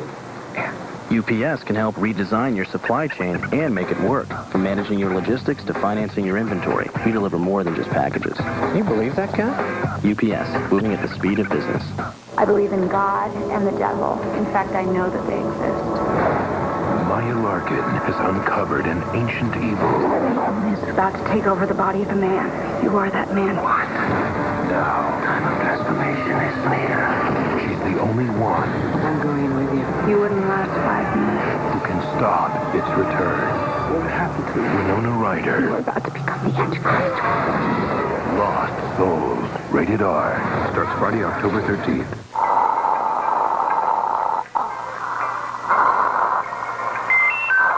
Now you can receive a short text message over the internet.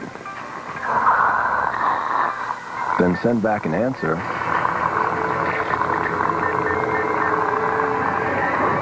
Or simply type in one of your own. Introducing two-way internet messaging. Only from Nextel. Buy a Nextel Internet-ready phone starting at $99.99 and get an identical phone free. Only one thing can come between Ally McBeal and her man. How's the sex? I don't care to talk about that. Ooh, that good, huh? Robert Downey Jr. joins the cast of Ally. I should have knocked. Season premiere Monday, October 23rd on Fox. Get a look at this spectacular Pacific Bell Park in downtown San Francisco, McCovey Cove, with the boats roaming around out there. They have the Portuguese water dogs ready to splash in if one splashes down. What a ballpark. That really is quite a sight. I've said it before, Tom, a lot of great ballparks in Major League Baseball right now, but I don't know if another ballpark showcases the city as well as Pac Bell Park has done for the city of San Francisco. Fog beginning to live, blocking our view of the city of Oakland out across the bay. There you get a look. The fog beginning to cloud things up a bit. 1-1 to Piazza. Hard hit, one hopper, nice backhand, and picked up by Miller. Piazza retired for the first time today after drawing a walk and collecting a single back in the third. Bill Miller holding his ground, making a nice backhanded play here. Just reaches across his body, fields it on a short hop, and throws across in time to get Piazza. And in case you're wondering, yes, indeed, that is the same ball club that he used in the ball game yesterday. Rocket line drive hit very nearly through the webbing of the glove. Ball got halfway through. One lace was ripped on that play. He sent it back into the clubhouse to longtime equipment man Mike Murphy. He restitched it. There you can see the new horsehide right there. And he's got his XXX game gloves ready for play tonight. Ball players are real particular about their equipment, especially their gloves, more so than anything else.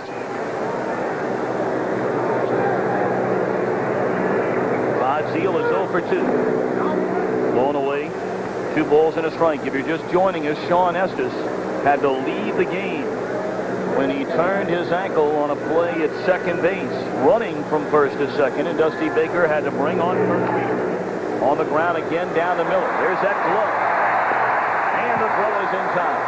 Let's send it back to Los Angeles. Keith Olbermann in our Fox Network Center. Tom, it was inconceivable when Mark McGwire got hurt that it might help the Cardinals, but help it did. Atlanta leading the Cards 2-zip in the first in Game 2 of that division series today. Will Clark, 3-run homer. Cards burst to a 10-4 lead. Victory, and they now lead the series 2-0. We'll be on at 4 Eastern Saturday with either Game 3 of this Giants-Mets series or the M's and White Sox if it's still going. Back to you. Keith, thank you very much. And, of course, Will Clark, the longtime Giant, as Robin Ventura looks at ball one. And the man I'm sitting with in the broadcast booth, Bob Brenly, is the man who gave Will Clark his nickname, Will the Thrill. Well, we've told the story many times before, but I think it bears repeating because a lot of people were under the misconception that he named himself the Thrill. He was in spring training with the Giants, his very first year in Major League spring training, and he was such an enthusiastic young guy, always glad to be at the ballpark, always chirping, that southern accent. He came strolling into the clubhouse one day, and Mike Krukow and some of the other veterans on the team were saying, well, what's your deal? What are you so happy about? And he said, I'm just thrilled to be here. They said, all right, that's your new nickname, then. You are forever known as the Thrill from this point on. And he has lived up to that nickname. 2-out walk issued to Robin Ventura. And now it's Benny Agbayani. First walk issued by Reeder. He allowed a bunt single to Perez in the 4th inning. Agbayani is walked and singled into right center field. Ball 1 away.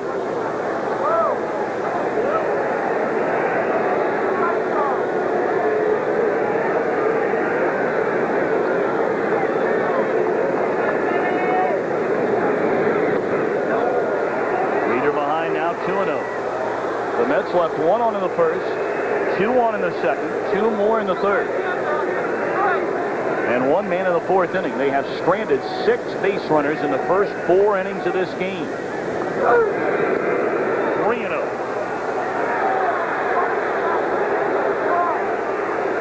And when you see Kirk Reeder fall behind a hitter 3-0, you can be pretty sure it's because he is more afraid of the guy at the plate than he is the guy in the on-deck circle. If he's going to make a mistake, he's going to make a mistake in his favor, force Benny Agbayani to chase a bad pitch or take the base on balls. We mentioned Reeder's control has just been outstanding throughout his career. This season, no exception. 3-1 to Agbayani. And a ground ball to right side. He chased the pitch away. And Martinez throws him out. 1 man left. Middle of the 5th. Mets 2, the Giants 1.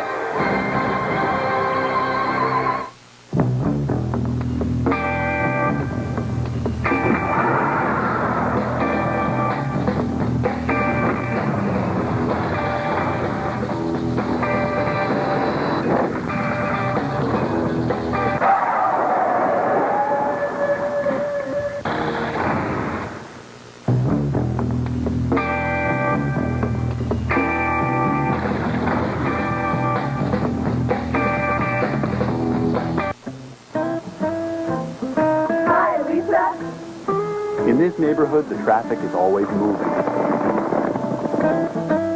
The locals are real friendly. Hey, Carrie. Hey, Lisa. And the mail is delivered in record time. It's the U.S. Olympic Team website, and you can be there with the new Smart Visa cards with remarkable chip technology. Because with Visa, you can buy anything from USOlympicTeam.com, where Visa is the only card accepted. Learn more at Visa.com.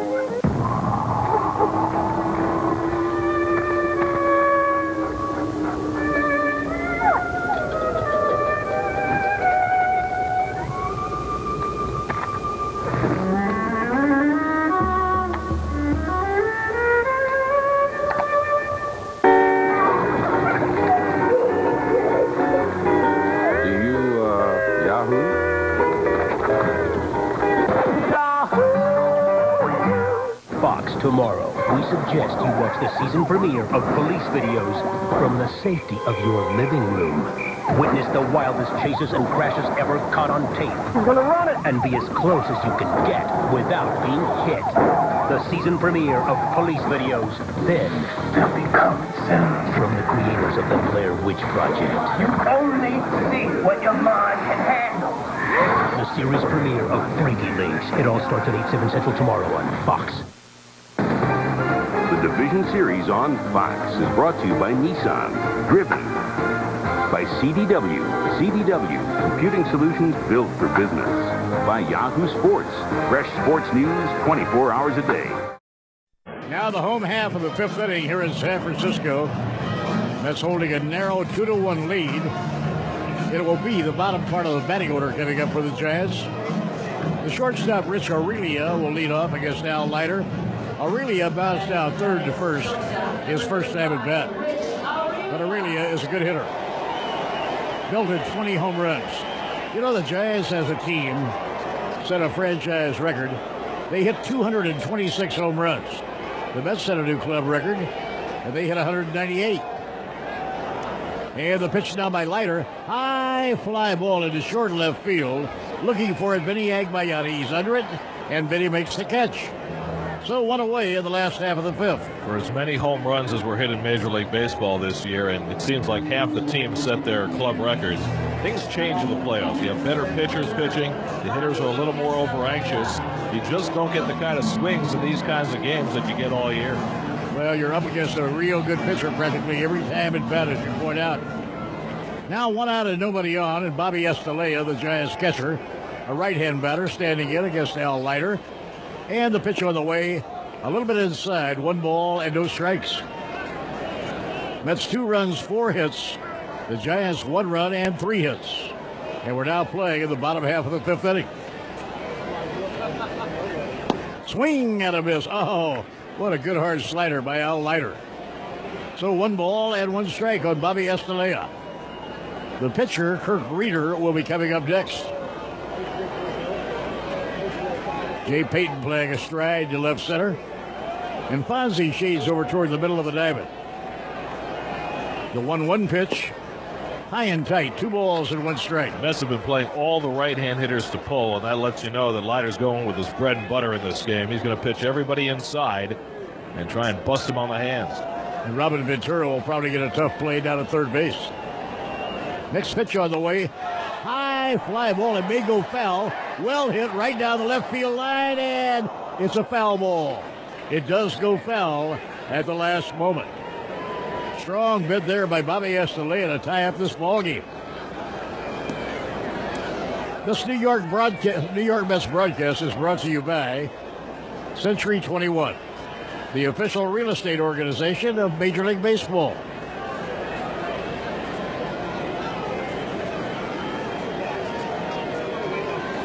Now Estalella resets to the batter's box.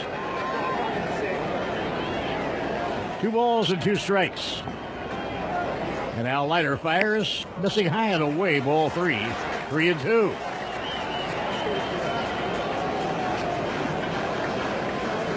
So far, Al Leiter has walked only 1. He has struck out 4.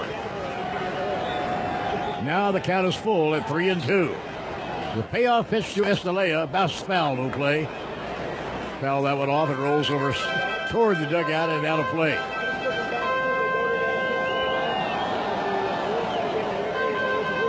During the regular season, the Giants won 5 of 8 games with the New York Mets. And they won the opening game of this divisional series by a score of 5-1. Here's the 3-2 pitch. Pop the ball up and it's playable. Calling for it is Robin Ventura. Ventura under it. Makes the catch in very short left field and very close to the line. 2 outs and nobody on. And the pitcher, Kirk Reeder, will get his turn at bat. It'll be Reeder's first time up.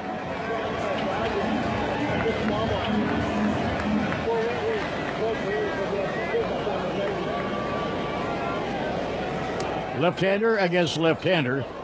The pitch by Al Leiter is low outside. 1 ball and no strikes.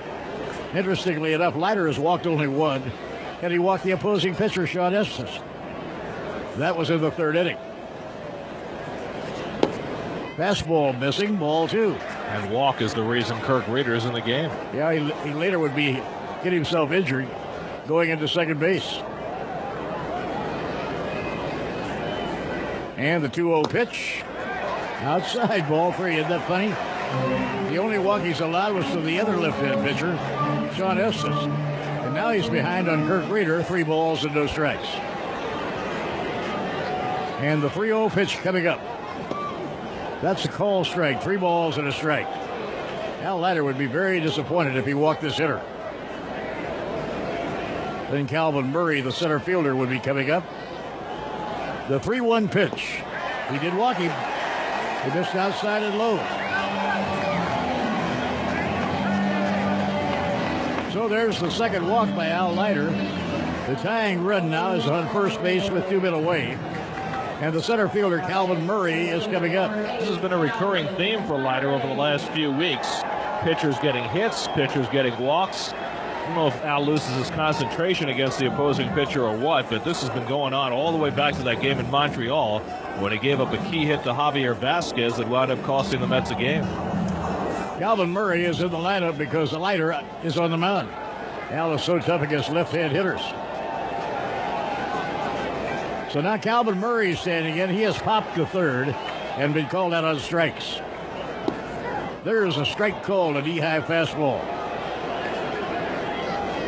Sonny Jackson coaching at third. Robbie Thompson coaches first for Dusty Baker. Dusty Baker has had a very successful stay as manager of the Giants. Now Leiter working from the stretch. Foul ball hit down the third baseline, no play. And a 2-strike count now on Calvin Murray. Still not completely dark. About 5 to 7 in San Francisco. It's almost dark, but not totally. Now Leiter looks into Mike Piazza. 2-1, Mets are leading.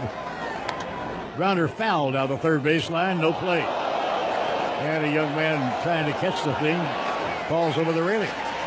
He only had about 2 feet to fall.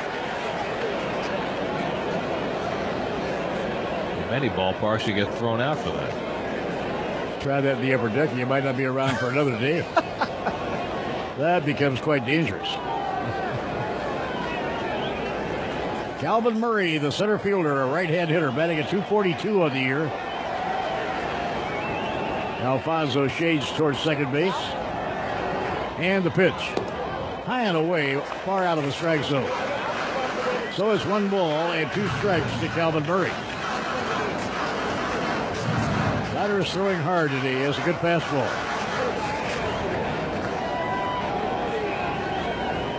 Runner on first base is the pitcher, Kirk Reeder.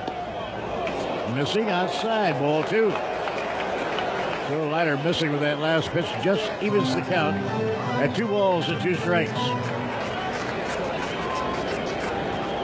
The plate umpire is young Gary Cederstrom. 2-2 now on the center fielder. Oh, that looked like strike 3, but it was not called. Full count now, 3-2. And Leiter put his hands up to the sides of his head in an incredulous way, much the way Mike Hampton did yesterday on that pitch to Barry Bonds that wasn't called strike 3. Yeah, Leiter having trouble believing that one. Now it's 3-2. Reeder will be running on the pitch. And the payoff pitch. Ground ball hit down to third, foul ball, no play. Leiter's reaction after that 2-2 pitch was very interesting. He put his hands up to the side of his head as if to say, "You've got to be kidding me." And then he visibly said to himself, calm down, don't get upset. Because Leiter is a guy who can really let his emotions run away with him. Yeah, you've got to try to keep things under control at that point. The count is 3-2 on Calvin Murray. Reeder, the runner at first base, will be going. There he goes. Here's the pitch. And a swing and another foul ball. It's about 4 of them he's fouled off, all down the third base line. Those balls keep riding in on the hands of the right-hand batter, and the only place Calvin Murray can hit that pitch is foul. Robin Ventura getting ready in case he has to handle a ground ball there. 2-1, Mets lead. Giants are batting in the home half of the 5th inning. Now they start spinning those white towels. The runner goes, the pitch. Swing and a miss, he struck him out. So Leiter wins the duel. He strikes him out. Strikeout number 5 for Al Leiter. Side retired. No runs. No hits and a man left on. So at the end of 5 in San Francisco, the Mets 2 and the Giants 1 on the WFAN Mets Radio Network. We're going to the sixth inning. And Gary Cohen, we are watching a seat warmer. Well, Al Leiter getting his job done so far. Leiter has held the Giants at bay for 5 innings. That's with a 2-1 lead. Sean Estes, the Giants starter, leaving after hurting himself running the bases in the bottom of the 3rd. But Kirk Reeder has stepped in and done a fine job with 2 shutout innings of relief. Now the Mets will send him the lower 3rd of the batting order in the 6th against Reeder, who has given up just a bunt single and a walk in his 2 innings of work.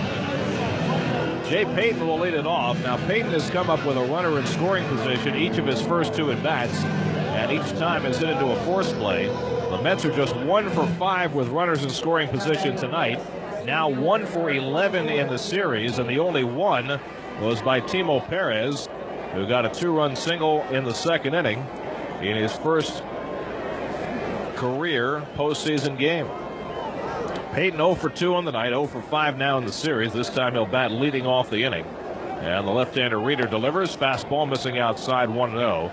During the regular season, Payton was the Mets' best hitter against left-handed pitching. He batted .365 against lefties. Mike Piazza hit .354 on a team that really struggled for the most part against lefties.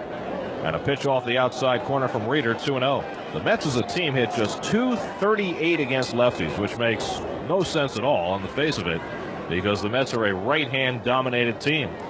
But other than Payton and Piazza, the other Mets didn't take advantage.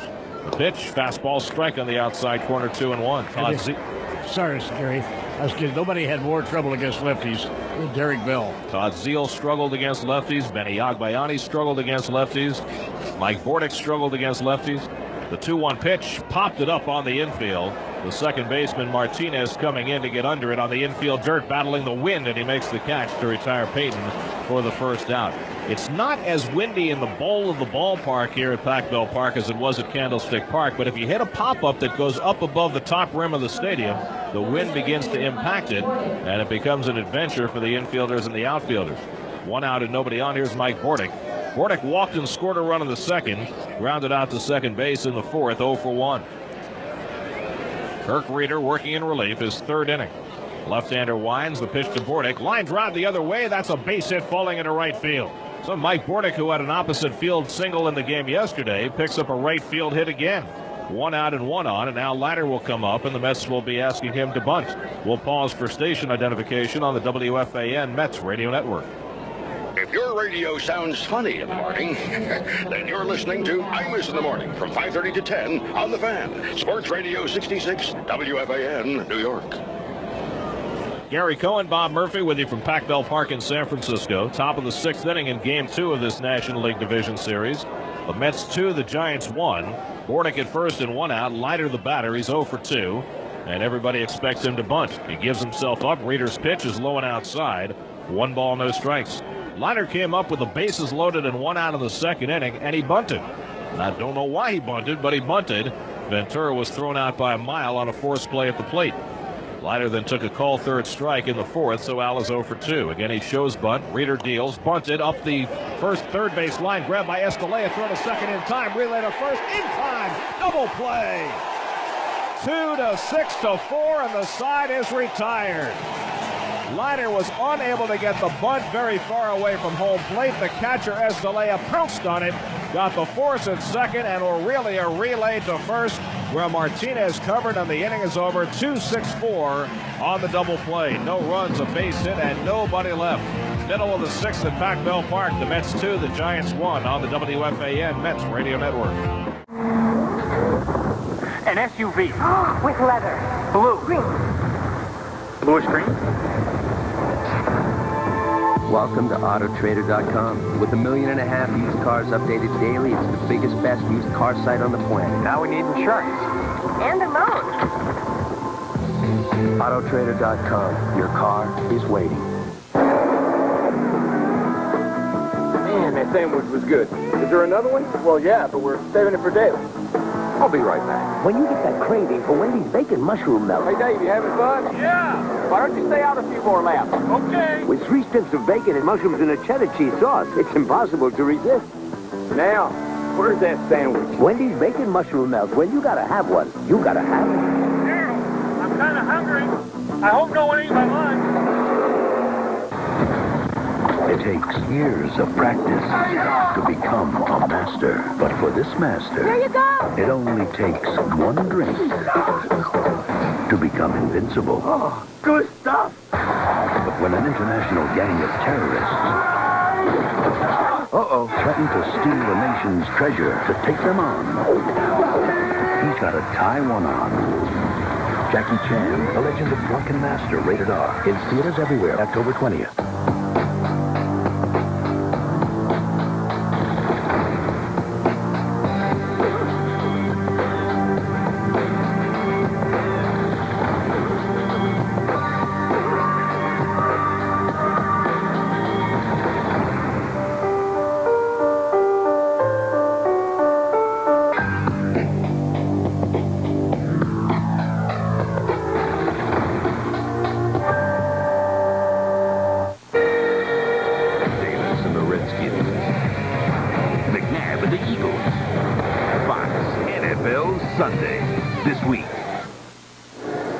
friendly and aggressive catcher during his all-star days in the National League. You got to like this from Bobby Estalella. Look how quickly Estalella pounces on this ball. That gives him an opportunity to get the lead runner at second base. The inability of Mike Bordick to break up the double play gives the Giants a possibility of turning two.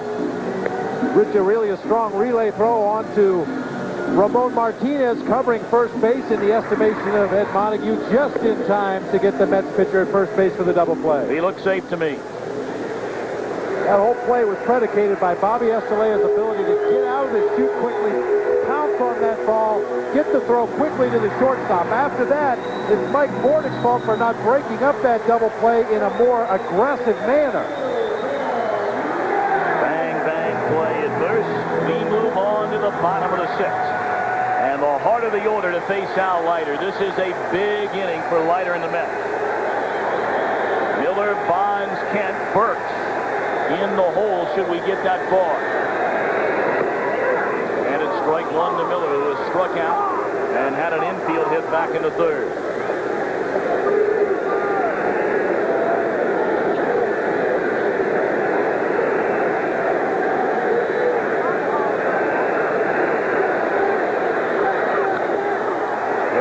But again, foul. Third base side. 0-2. You get one more look at that play on the back end. Well, it really has a clear shot to first base to complete that relay throw. Leiter does not run particularly well, but much a bang-bang play over there at first base. The call goes in the favor of the Giants.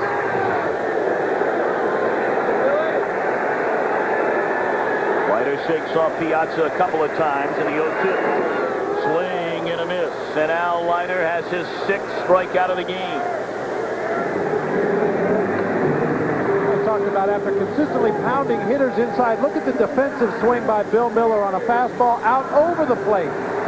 You become so conditioned to try to be quick on the inside corner that when Leiter throws a pitch that looks like a strike on the outside corner, you don't get an aggressive swing at it.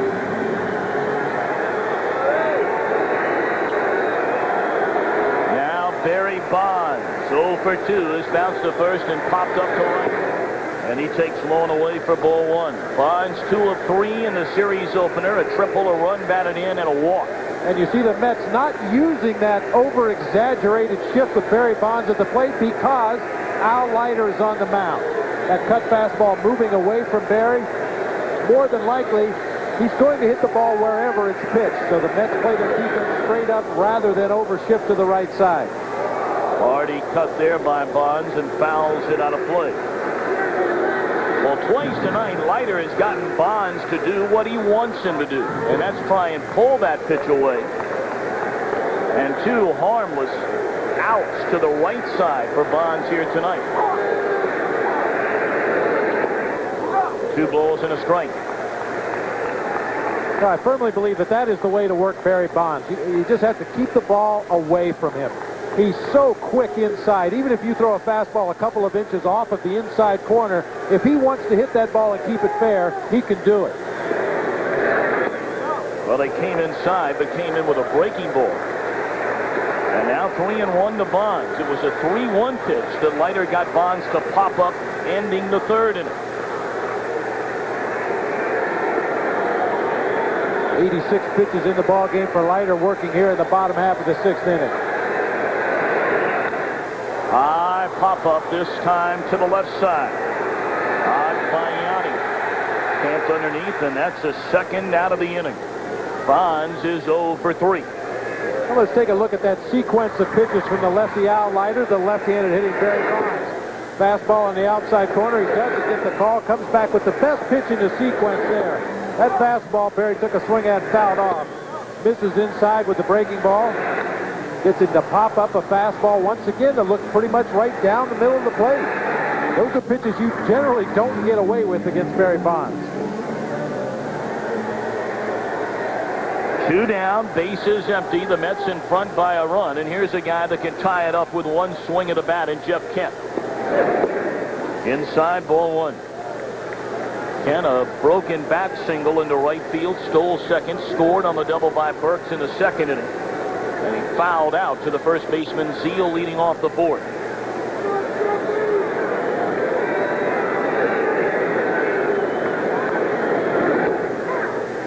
1-1. You can't handle the truth. Well, the truth of the matter is his teammates feel that Jeff Kent should be the most valuable player in the National League based upon those numbers and what he has meant to this ball club from day one out of spring training right up to this at bat tonight. 1-1 to Kent. Line in the short left field. Agbayani's got it, and that'll end the inning. Leiter mows him down in the sixth. We're back after this word from your local Fox station.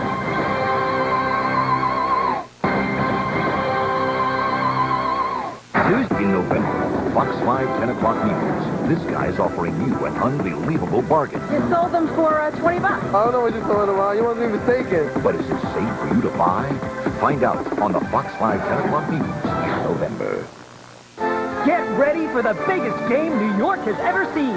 It's New York Millennium Millions. Play now and get 3 games for just $5. The jackpot is now $60 million and growing.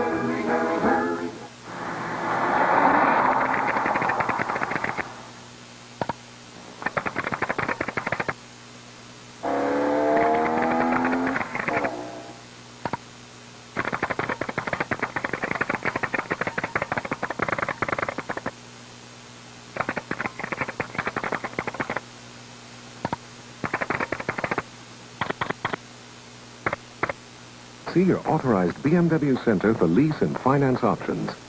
Looking for a little more excitement this season? Enjoy the most football with DirecTV and NFL Sunday Ticket at Circuit City. You'll get up to 13 games every Sunday, and right now you can save up to $400. Get your DirecTV system at Circuit City, subscribe to Total Choice Platinum Programming and NFL Sunday Ticket, and get free 3 months of Total Choice Platinum. Plus, save $100 on standard professional installation and up to $40 on powered antennas. Now at Circuit City. Watching TV. You sit, you point, you click. Now, online banking and investing is just that easy with Fleet Home Link. Show 'em, Jack. Just log on, enter your card number and password. You're ready to bank. You check balances, transfer funds, pay bills. Hey, what else can I do? 2 words, Jack. Quick and Riley. Hey, if I could link a Quick and Riley account with my checking account, I could trade a lot easier. HomeLink, online banking and investing. What could be easier? Fleet HomeLink. No easier way to manage your money. Luxury automobiles, world travel, dancing till dawn. Sound appealing? Then play Set for Life from the New York Lottery with the top prize of $100,000 a year for life. Set for Life. Good fun and maybe the good life. Derek Bell watching his teammates, and their 2-1 lead at the end of 6. Of course, Bell had to leave the game in the bottom of the third with a sprained right ankle. X-rays were taken, and they were negative. He is listed as day-to-day, although clearly you can see nowhere close to getting on the field anytime soon. Top of the order for the Mets against Reeder here in the 7th.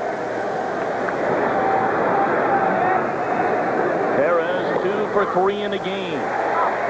And he's behind Reeder at 0-2.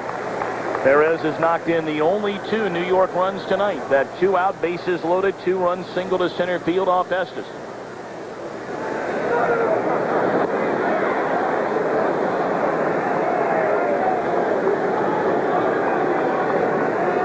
Talk about a guy who, even in his wildest dreams, could not have pictured himself in this kind of environment this soon, especially playing in Japan this time a year ago, where there were times where he wasn't even good enough to play in the major leagues of Japan. He was sent to the minor leagues. The Mets brought him in March when he heard he was headed back to the minor leagues. On the ground, right side. Kent gobbles it up. He'll feed Reeder. Perez retired for the second time. The MetLife Blimp, Snoopy 2 is under the command of captains Marty Chandler and Mitch Johnson with the help from co-pilot Snoopy, of course. The MetLife Blimps, Snoopy 1 and Snoopy 2, travel approximately 200 days a year visiting towns and cities throughout the United States. They had to get Snoopy to help him out rather than Bob Brumley. That says a lot for the job you did last year. Alfonso down a strike. Yeah, but what are they going to do when Snoopy starts scratching at the back door of that blimp, you know?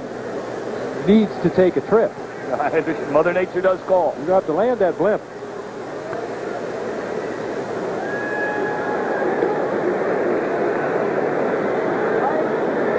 quiet night for Alfonso, 0 for 3 in the ball game tonight. He's had good success against Reeder in his career. 5 for 14, a couple of RBIs.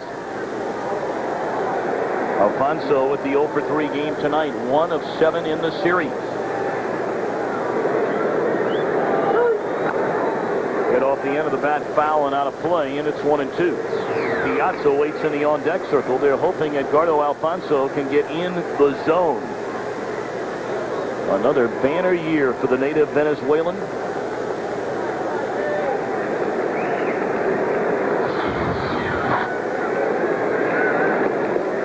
Two.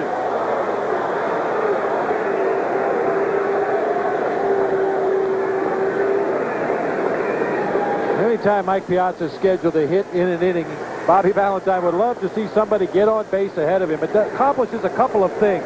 Number one, it puts that pitcher into the stretch position. We talked about Kirk Reeder and his slide step, his quick delivery to home plate, but that's naturally going to take a little velocity off of his pitches.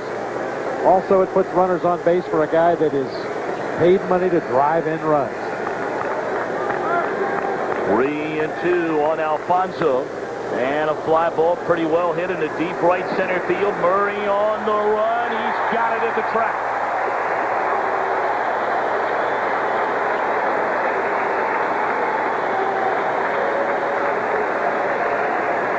Now, we mentioned that Murray had a hard time in the minor leagues for a few years, but this is something he has always been able to do. One of the best ball shaggers, even with his limited major league experience. This guy can go get him.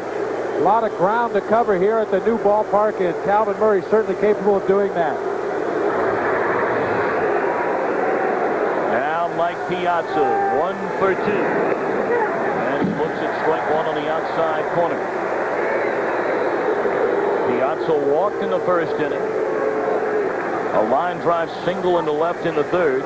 Robbed of a hit on a nice play by Bill Miller at third base in the fifth. Don't forget, tomorrow on ESPN, Safeco Field in Seattle, Game 3. The Mariners trying to close out the Sox, and an NBC tomorrow night. Oakland taking on the New York Yankees in the Bronx. What a matchup it'll be in that game. Tim Hudson, the 20-game winner against Del Duque. And there's a base hit into right field by Piazza. It'll roll to the wall. And Piazza cruising into second base with a 2-out stand-up double, his second hit, and the third time he's been on base in a game. Well, that's just good hitting by a good hitter, a very smart hitter. Reeder consistently working him away. Piazza finally concedes that he's going to have to hit the ball to the opposite field if he wants to break through against Reeder. Gets it just past the diving Jeff Kent down into that right field corner. It has been a long, rough season for Mike Piazza behind the plate this season. He has taken a physical beating that you wouldn't wish upon your worst enemy, but Piazza's still giving it everything he's got on that double. Now Todd Seal with a runner in scoring position. He's down a strike. Seal 0 for 3. Only 2 hits in the game in the 2, 3, and 4 spots in the New York batting order, and both of them belong to Mike Piazza. 1 ball and 1 strike. Seal has bounced to second, struck out, and grounded out to Miller at third.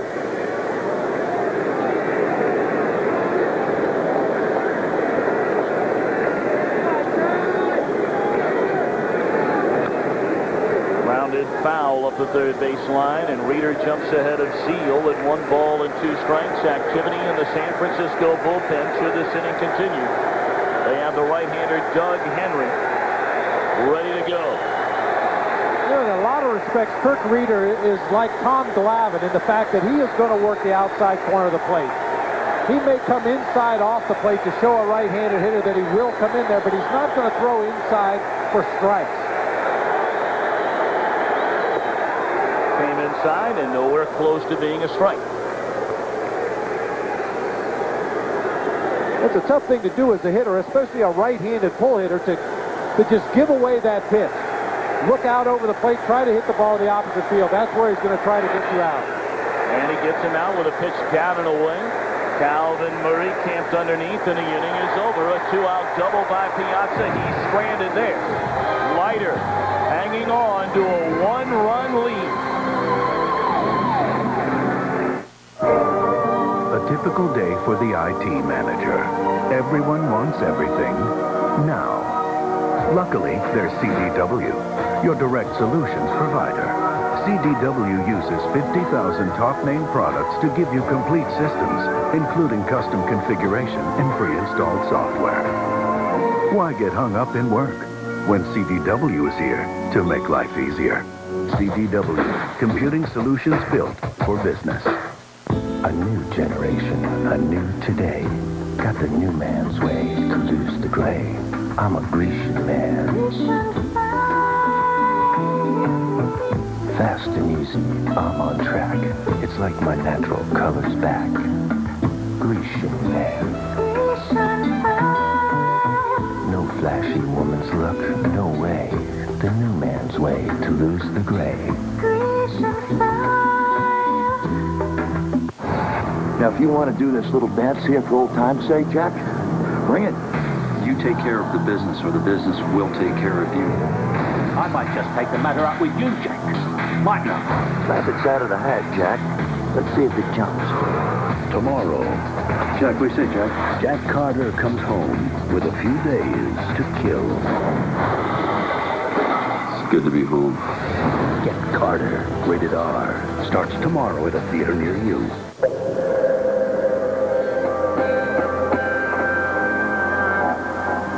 The interior of the all-new RAV4 looks great.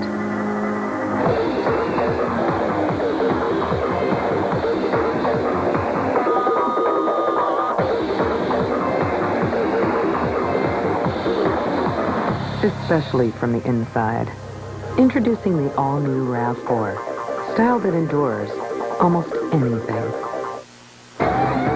The Division Series on Fox is brought to you by Toyota. More choices, better selections. Experience. Home seventh inning. Terrific ball game here at Pac-Bell Park in San Francisco. The Mets 2, the Giants 1.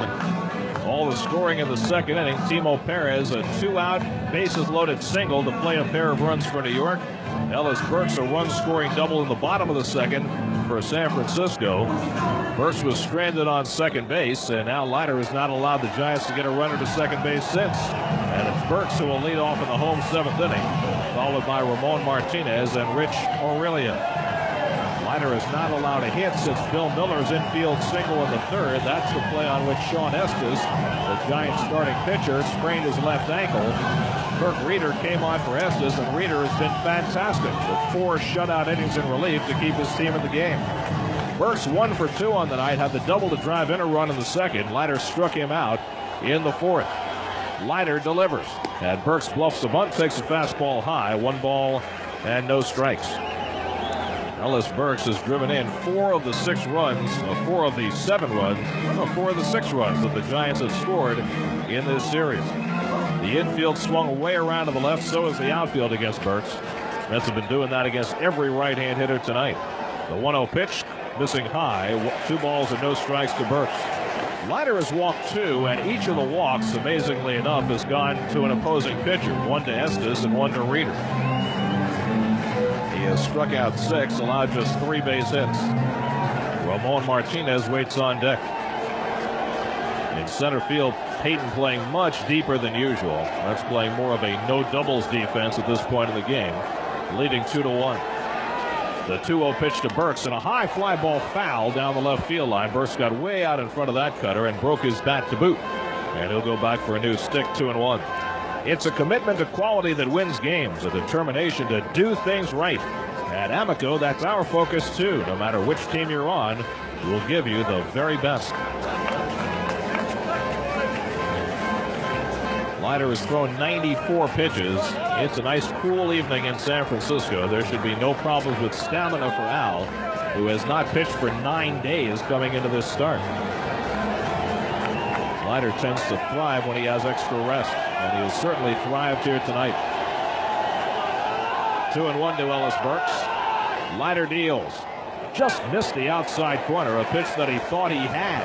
He threw a changeup on 2-1, and Gary Cedarstrom said ball 3. Leiter went into an exaggerated stance at the front of the mound with his hands on his knees. He thought for sure he had thrown strike 2.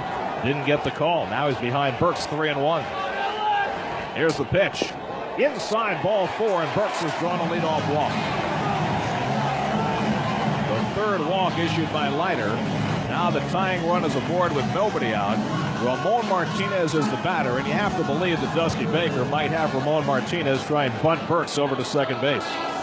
Todd Zeile comes in to talk to Leiter about it, talk about how they'll play with Burks. That's like to use that charge and retreat play in a bunting situation. Martinez has flied to center and struck out in this game, 0 for 2. He had 4 sacrifice bunts during the regular season. And when you're the home team in the late innings and you've got that tying run at first base and nobody out, very often you'll bunt that runner over. You've got good hitters to follow in the 7 and 8 spots with Aurelia and Estalella. So let's see what Dusty Baker's going to do. Ventura's back at third, not looking for the bunt. And the throw to first, and Burks gets back. No indication by Martinez of any intention. Boy, it's so tough when you're playing the Giants. There are no soft spots. Nobody easy to get out. Martinez waiting, and again Leiter throws to first, and again Burks gets back. Meanwhile, in the Giants bullpen, right-hander Felix Rodriguez, who got a huge out last night when he struck out Darrell Hamilton with the bases loaded, begins to loosen up as the Giants get down toward the bottom of the batting order. Martinez, a right-hand batter, standing in. Leiter's set, the pitch, he squares to bunt, takes a strike on the outside corner, 0-1. So the Mets were not playing for the bunt. Ventura was way back at third base, but boy, did he come charging hard when he saw Martinez go into bunting stance. Now perhaps they'll change up the defense a little bit after Martinez showed bunt on the first pitch. Now Leiter does a little kicking behind the mound to get some dirt out of his spikes. Zeile playing in front of the runner, Burks at first. Ellis Burks not nearly as fast as he used to be. Doesn't often steal. Again, Martinez squares, bunts back toward the mound. Leiter has it, throws to second for 1. Bordick on to first, not in time. Martinez beat the relay as Burks is out at second base. Martinez bunted it straight back to Leiter, who had a relatively easy play to get the force at second. 1-6 to erase Burks for the first out. So Martinez unable to get the bunt down in a good spot. Now 1 out and 1 on, and Rich Aurelia comes to the plate. I always worry about a bad throw in a situation like that. Leiter made a very good throw. This copyrighted broadcast is presented by the authority of Sterling Doubleday Enterprises solely for the private non-commercial use of our audience and may not be reproduced or retransmitted in any form without the express written consent of Sterling Doubleday Enterprises. So here is Aurelia, who was grounded out to third and flied out to left, 0 for 2. Martinez, the tying run is on first. 3 stolen bases during the regular season. Aurelia waits at the plate. Leiter deals. Fastball knee-high for a strike, 0-1. Leiter's been right around the plate all day long. He's fallen behind in the count just a few times. He was behind Bonds each of his last 2 at-bats, but each time got Barry to fly out. He walked Burks leading off here in the 7th to put himself in a jam. But then he made the defensive play on the bunt and threw out Burks at second. The infield tilted toward the left at double play depth. The outfield to left. Leiter throws to first, and Martinez ducks back in. Behind Aurelia is the catcher and number 8 hitter, Bobby Estalella. Not much of an average hitter, but a good power hitter. Aurelia had 2 hits in the opener yesterday. Hit 20 home runs during the regular season.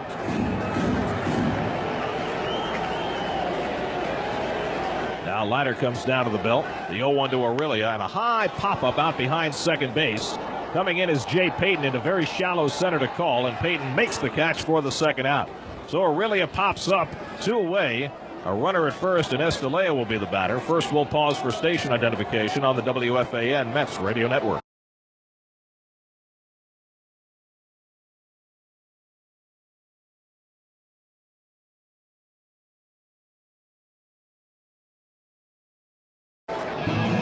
Gary Cohen, Bob Murphy with you from Pac Bell Park in San Francisco. We're in the bottom of the 7th inning in Game 2 of the National League Division Series. The Mets trying to get even, lead the Giants 2-1.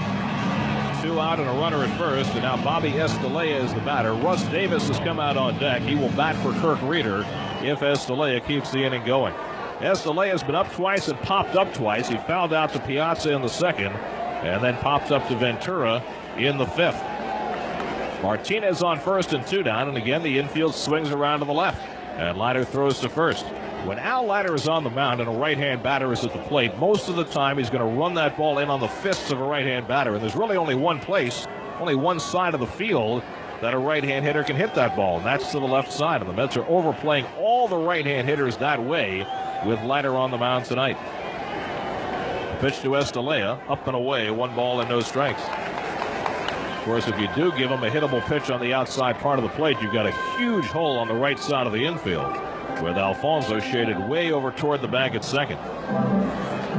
Zeal playing in front of the runner at first. The outfield several steps toward left against Estelle, who had 14 home runs during the regular season, but batted just .234. Now the pitch. Cutter misses inside. 2 balls and no strikes to Estelle. In the Giants bullpen, both Doug Henry and Felix Rodriguez are throwing, 2 right-handers, with the pitcher's spot due up next and Russ Davis out on deck. Kirk Reeder has been fabulous in relief for the Giants, keeping his team in the game after Sean Estes was forced to leave after 3 innings because of an ankle sprain. Estelle waiting. Leiter's 2-0 pitch on the outside corner, a strike. And Leiter's been able to pick off that outside corner when necessary with his fastball. Now it's 2-1 to Estelle, who steps out of the batter's box and takes a glance down to Sonny Jackson, the Giants' third base coach, to see whether maybe Martinez might be in motion here. Ramon Martinez with average speed at first base. Leiter staring into Piazza to pick up a sign. The 2-1 to Estelle. Cutter misses inside, and now he's behind 3 balls and a strike. Leiter has already walked a batter here in the 7th inning. He's walked 3 in the game. He's struck out 6. He's given up just 1 run and 3 hits. 3-1 the count to Estelle. Big, strong right-hand batter standing in. Leiter ready. Now throws to first and chases Martinez back.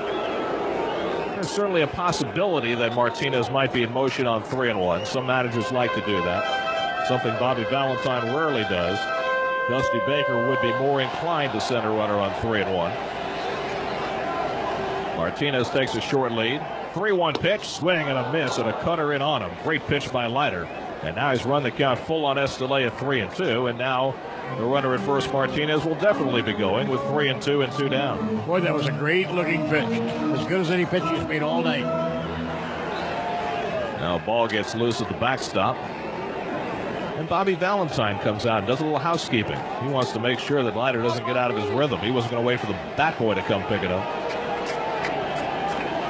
Martinez gets set to take off. Leiter down to the belt. 3-2 pitch. Line shot down the left field line. Foul ball.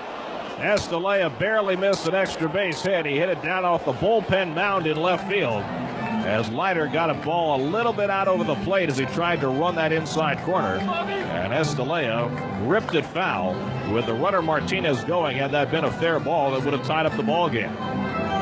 Instead, Martinez back to first base, and Estelle back to the plate with a 3-2 count.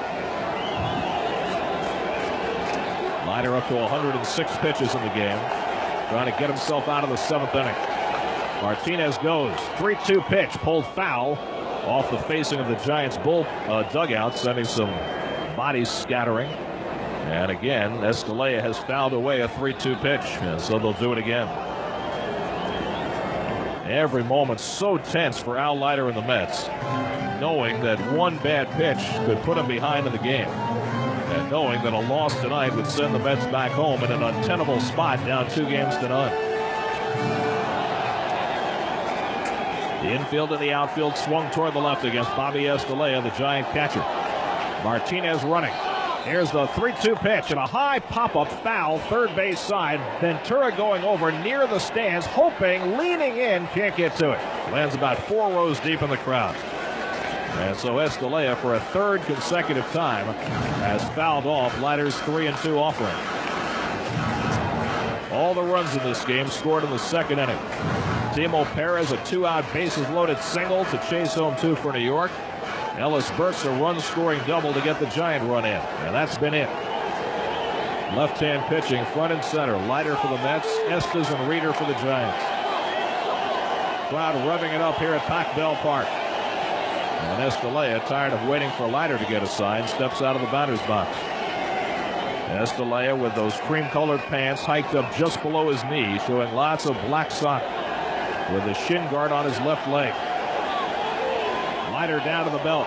Runner goes. 3-2 pitch. Swinging a bouncer foul toward the backstop, and that's 4 in a row that Estalella has fouled away. And when you get at bats like these that go on and on and on, with every pitch, the advantage goes more and more toward the hitter. And you really have to have so much patience. Leiter does have the patience, I hope. Hitter starts to time a pitcher. Leiter keeps coming inside with that cutter. He's already had one that he left out over the plate that Estalella hit hard. Again, Martinez gets set to go. This will be the 10th pitch of the at-bat from Leiter to the number 8 hitter Estalella, who's gone 0 for 6 in this series so far.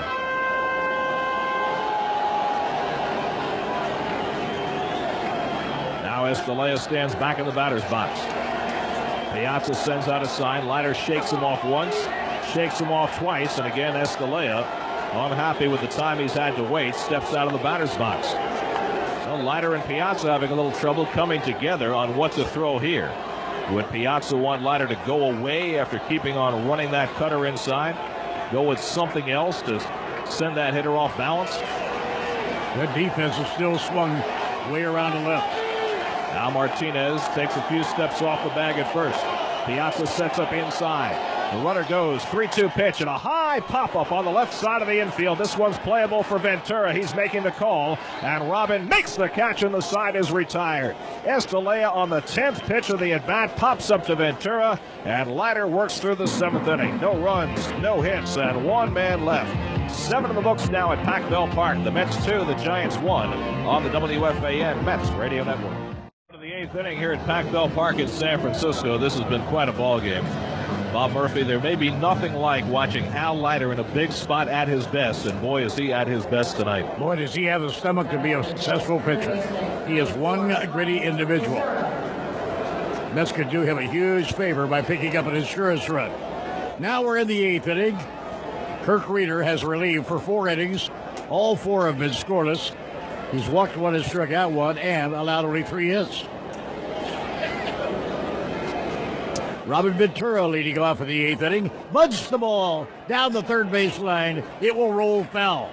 So Ventura, counting on the element of surprise, tried to butt it up the third base line and beat it out. Well, Robin will do that every once in a while. He's been successful bunting for base hits at times. They play him so deep at third base, but that one went foul. The out-of-town scoreboard is brought to you by Immigrant Savings Bank. When it comes to saving, managing, or borrowing money, you'll do better at Immigrant. We're waiting now for Robin Ventura to get back to the batter's box. And as we start this 8th inning, Bobby Jones gets up in the Mets bullpen. An unusual spot for Bobby Jones. Fastball inside, missing. 1 ball and 1 strike. The right-handed Bobby Jones, the only Bobby Jones on the postseason roster. Yeah, the other Bobby Jones is not on the postseason roster. Breaking ball just outside, 2 balls and a strike. The Mets have 2 runs on 6 hits. The Giants 1 run, only 3 hits. And the pitch on the way, fastball outside. So the count goes to 3-1 on Robin Ventura. Bobby Jones, of course, has always been a starting pitcher. Now the 3-1 pitch. Call strike, 3-2. Well, Glendon Rush did a great job yesterday coming out of the bullpen. He did. He was terrific. Now the 3-2 pitch. Lined foul down the right field line. That's not a play. And certainly Kirk Reeder, who's never been a relief pitcher in his life, has done a fabulous job coming out of the bullpen tonight.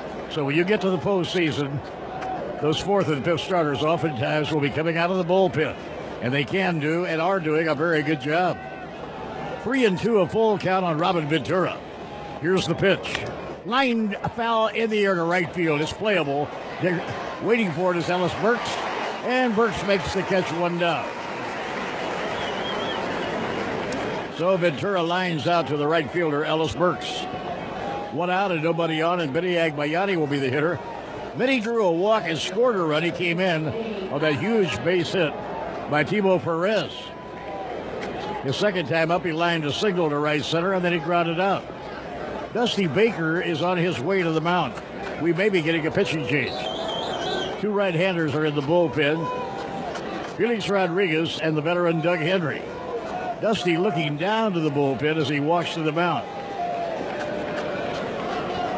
Looks like he wants Doug Henry. And so Dusty Baker will go to the bullpen.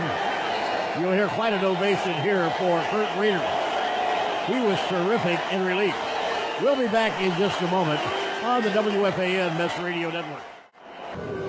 Veteran relief pitcher Doug Henry, at one time a New York Met for a couple of years, called on by Dusty Baker now. Henry was with the Astros, then acquired by the San Francisco Giants.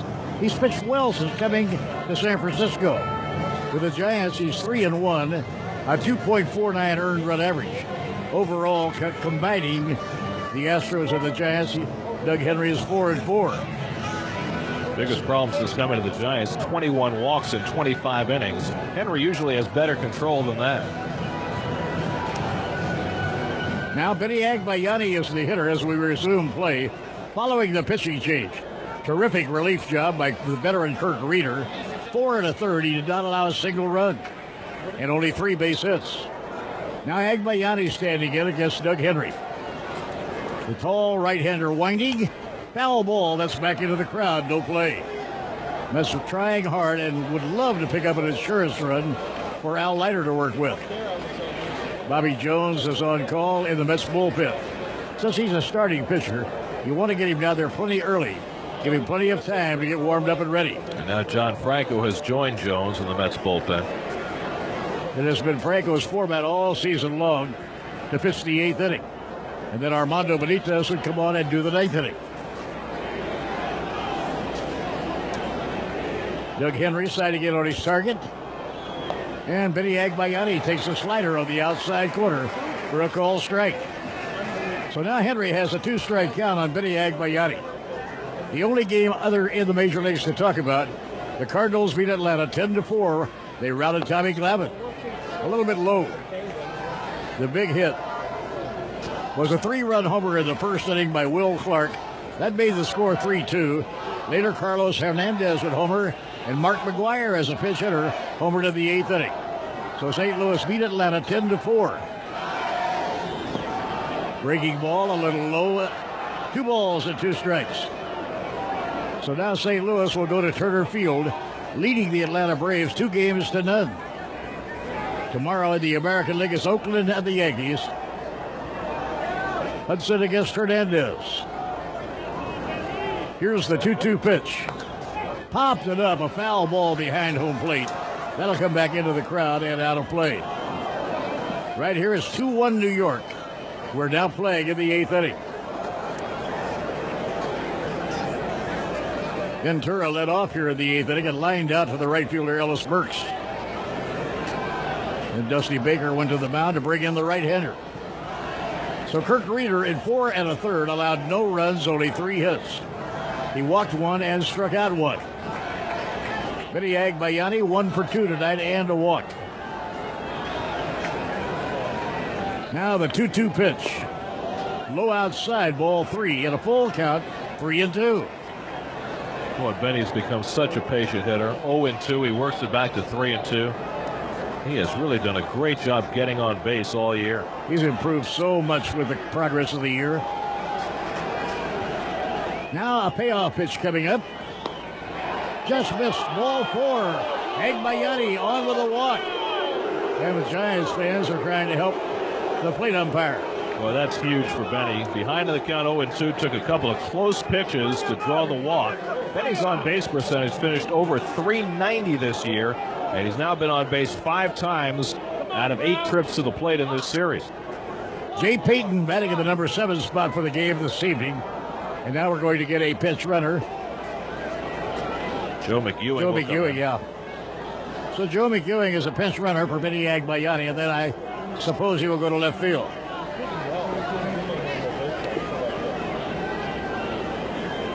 So Jay Payton will stand in against the veteran right-hander Doug Henry.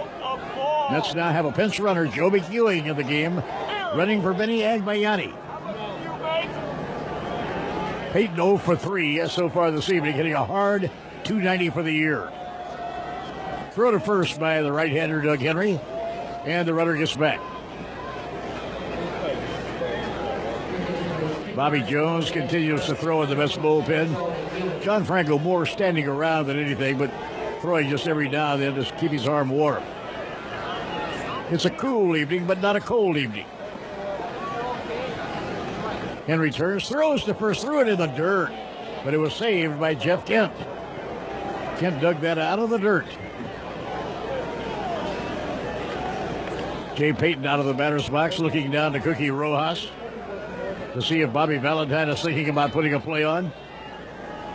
2-1 New York. We're now the 8th inning at Pacific Bell Park.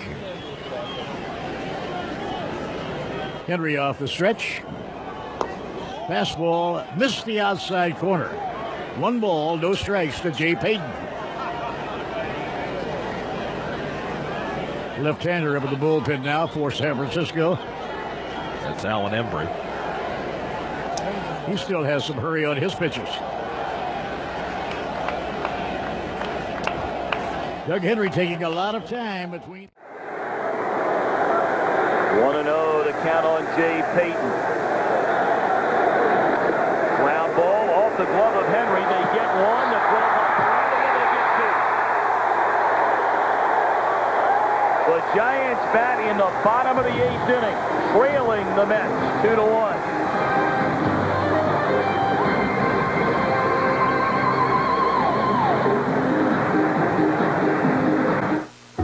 Howie, what's the sound like?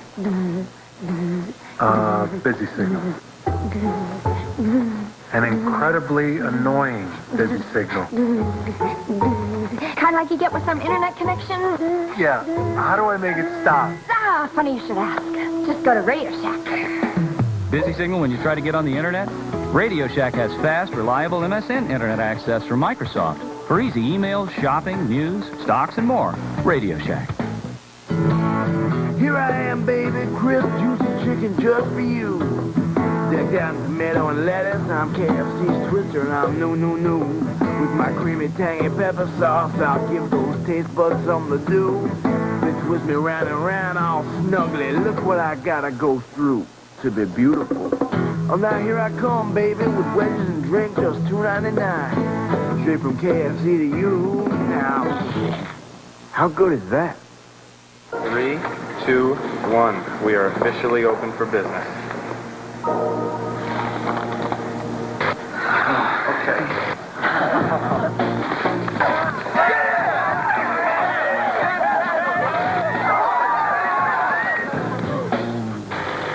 Facing a virtual reality? UPS can help you plan for it, manage it, and deal with it. We deliver more e-shipments than anyone. UPS, moving at the speed of business.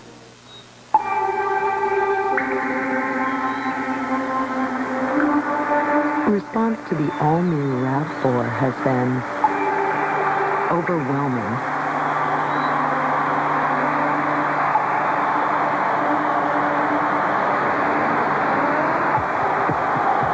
Introducing the all-new RAV4, style that endures almost anything.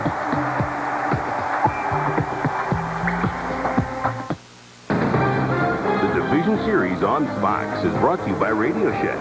You've got questions, we've got answers. By UPS, moving at the speed of business. By IBM, taking e-business and your business to the next level. And by Autotrader.com, the biggest, best used car site on the planet. Like something out of a Dean Koontz novel, the fog covers Pac-Bell Park from our blimp. But they are rocking on the inside as the Giants come to bat in the bottom of the 8th inning. They trail the Mets 2-1. And Al Leiter's still out there for the Mets. Joe McEwing remains in the game, taking over in left field for Benny Agbayani. Quick scouting report on the pinch hitter. Felipe Crespo, the most used pinch hitter this season by Dusty Baker. 15 hits and 51 at-bats, including a home run. Crespo, a switch hitter, much stronger from the left side of the plate. He'll be asked to go to the plate and face Al Leiter. batting from the right side. 2 for 12 as a right-handed pinch hitter. Here we go, bottom of the 8th inning. Crespo in the top of the order, Murray and Miller. And Leiter kicks and finds on the inside corner a strike. Bobby Valentine in the 7th inning had John Franco, a left-hander, and Bobby Jones, a right-hander, getting loose in his bullpen. They have taken a seat. This is Leiter's to win or lose here tonight. Broken back, caught in foul ground by Ventura, one away. You know, Tom, they say some guys make it look easy out there on the mound. Well, the hitters may think it looks easy, but watch the faces of Al Leiter. This guy's working hard out there every pitch. He's working hard on the bench, watching the inning. Running out there on the mound.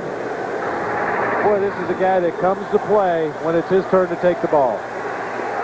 One away in a Giants 8th inning, and here's Calvin Murray. He shows bunt, and did he go? They appeal down to first, and no. Says Ed Montague, it's ball 1 to Murray, who's 0 for 3 in the game.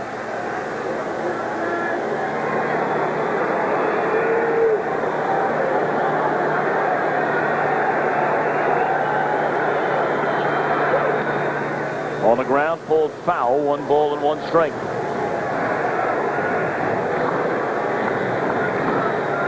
Murray really battled Leiter his last time up in the 5th inning. A 10-pitch at bat before Leiter struck him out.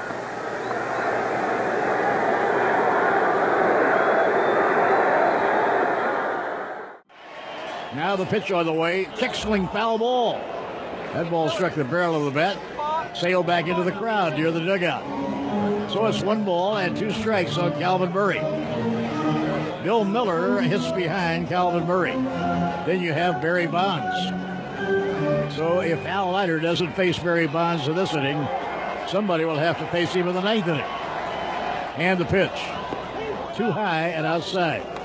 2 balls and 2 strikes to Calvin Murray. Well, the scenario you're looking at is the possibility of those 3 huge hitters coming up for the Giants in the 9th against either Leiter or Benitez. Certainly looks like it's going to go that way. Now the 2-2 pitch.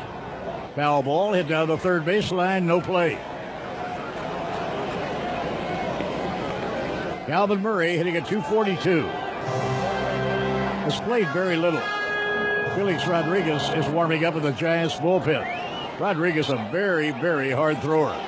He gets that fastball up around 95, 96. And the pitch by Leiter. He misses high. Be careful here. Full count, 3-2. Full count, 3-2 now on the hitter Calvin Murray. Here's the windup by Leiter and the pitch on the way. Line drive, base hit into left center field. So the tying run is on base with 1 man down. Base hit to left center for Cal Murray. Now Bill Miller, a switch hitter, will be standing in. First hit for the Giants is the 3rd inning. Leiter has been that dominant through the middle portion of the game. He has allowed only 4 hits in the game. See the all-new 2001 Sebring sedan at your local Chrysler dealers. And now Armando Benitez is going to hurry to work in the Mets bullpen. And the batter stepping in is Bill Miller, a switch hitter, a better right-hand hitter, hitting over 300 as a right-hand hitter. So a dangerous moment in this ball game. It had been a long time since Leiter gave up a base hit. Not since the 3rd inning. And a throw to first by Al Leiter is not in time. 2-1 New York. Both of these teams have been very successful coming from behind against opponents all year long.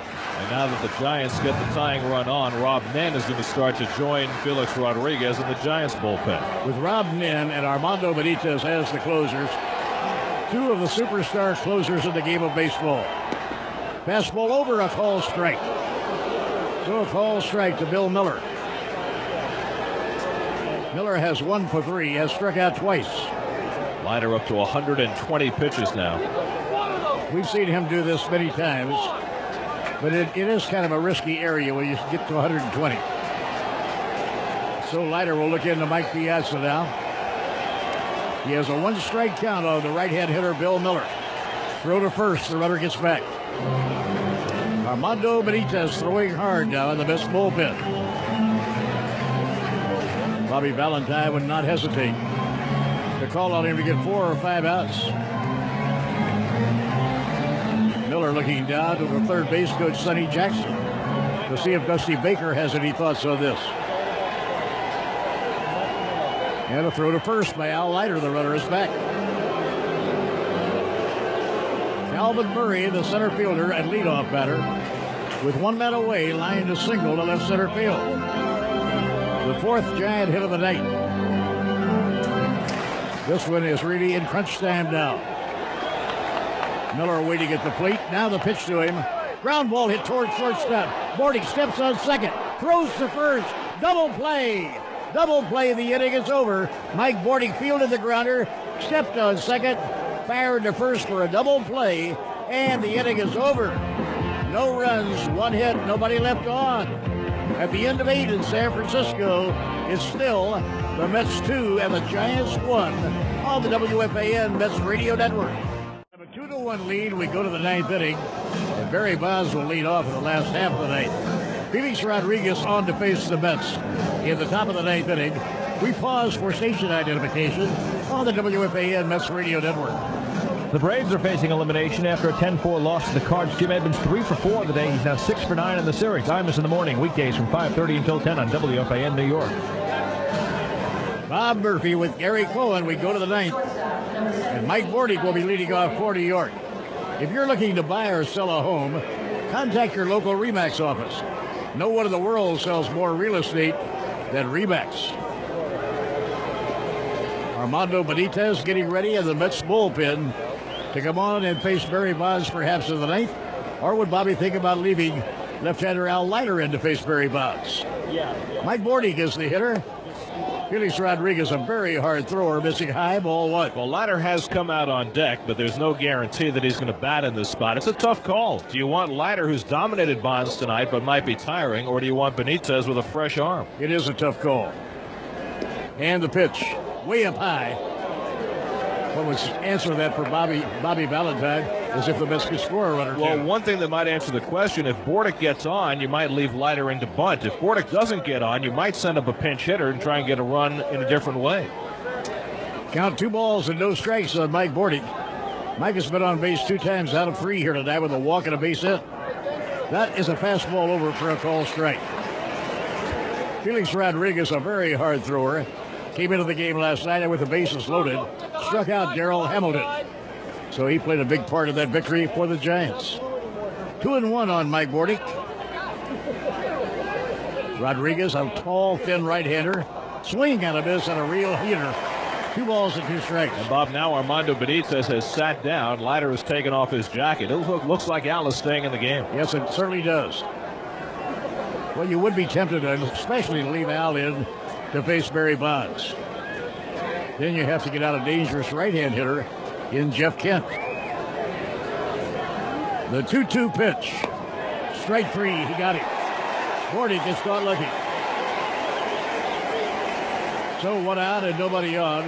And yes, Al Leiter will come to bat. He took a little glance over his shoulder into the dugout just to make sure, but Bobby Valentine said, go hit. That means Al Leiter will try and complete this game.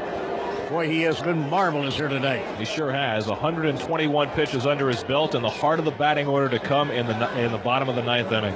And then you get to the 9th inning, and as you say, you have to face the 3 big hitters. Pitched by Felix Rodriguez, swung on and missed, strike 1. It doesn't figure that Al Leiter would be able to do anything with Rodriguez. Then we'll go to the top of the order for Timo Perez, who knocked in both of the runs scored by the Mets in the game tonight. Swing and a miss, strike 2. Mets scored their 2 runs in the 2nd inning of the game. The Giants scored their only run in the 2nd inning of the game. And Timo Perez knocked in both of the New York Mets runs with a timely single right through the middle. Foul ball. That's pretty good, Al. Back over the screen, out of play. And isn't it funny, in yesterday's 5-1 Giants victory, all the runs were scored in the first 3 innings of that game. Yeah, they sure were. It's not often you see that these days, especially with all the trouble so many teams have with bullpens, but these are 2 teams with great bullpens, and so it's not easy to score late in games. Yesterday, Ellis Burks hit a 3-run homer in the 3rd inning, and the Giants scored 4 of their 5 in the 3rd inning. Al Leiter is the hitter. Al 0 for 3 here this evening. On one occasion, tried to butt his way on. That did not work out. And the pitch by Felix Rodriguez, high outside. He ought to just stand up there and see if he can work out a walk. At 96 miles an hour, that's probably a pretty good idea. And how? This young guy can throw hard. Started out in the Dodger organization.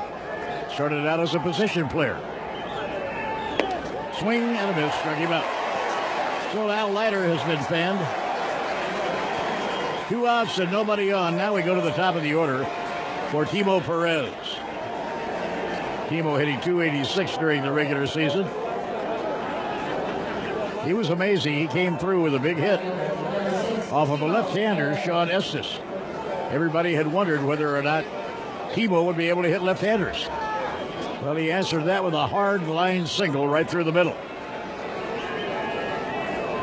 Timo taking his time now, getting set in the batter's box. Al Leiter going after a big challenge, facing the Giants' big 3 hitters in the last of the 9th inning. Felix Rodriguez deals. Fastball high and away, 1 ball, no strikes. It wouldn't be a shock if Leiter stays in only to face Bonds and then gives way to Benitez to face the 2 big right-hand hitters, Kent and Burks. No, it wouldn't be a shock at all. Benitez is pretty much warmed up, although he's not throwing right now. He can get up in about 2 minutes' time and be ready. Timo waiting, and the pitch to him. High outside, he lays off, 2 balls, no strikes. Timo just makes things happen. He's exciting. He has wonderful, wonderful speed. Tonight he has a single to center that knocked 2 runs in, and he bunted his way on base in the 4th inning. So Timo has 2 hits in 4 times at bat.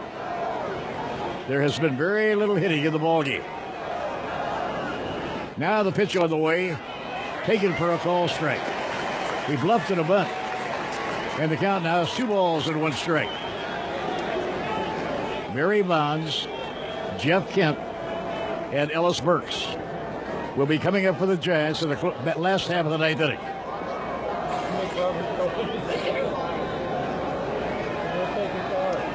Now the 2-1 delivery. Foul ball. That's back into the crowd, out of play. And it's 2-2 on Timo Perez. Played in the last 4 years in Japan. Signed by the Mets toward the end of March this year. Sent to the low minor leagues, quickly promoted. What a year he's had. Now the crowd standing here at Pacific Bell Park, waving those white towels. Timo cowtails the bat around. Now he cocks it. Here's the pitch on the way. Foul ball back in the crowd. No play. Quality counts. The United Association of Plumbers, Pipe Fitters, and Sprinkler Fitters do the job right the first time. Visit their website at ua.org.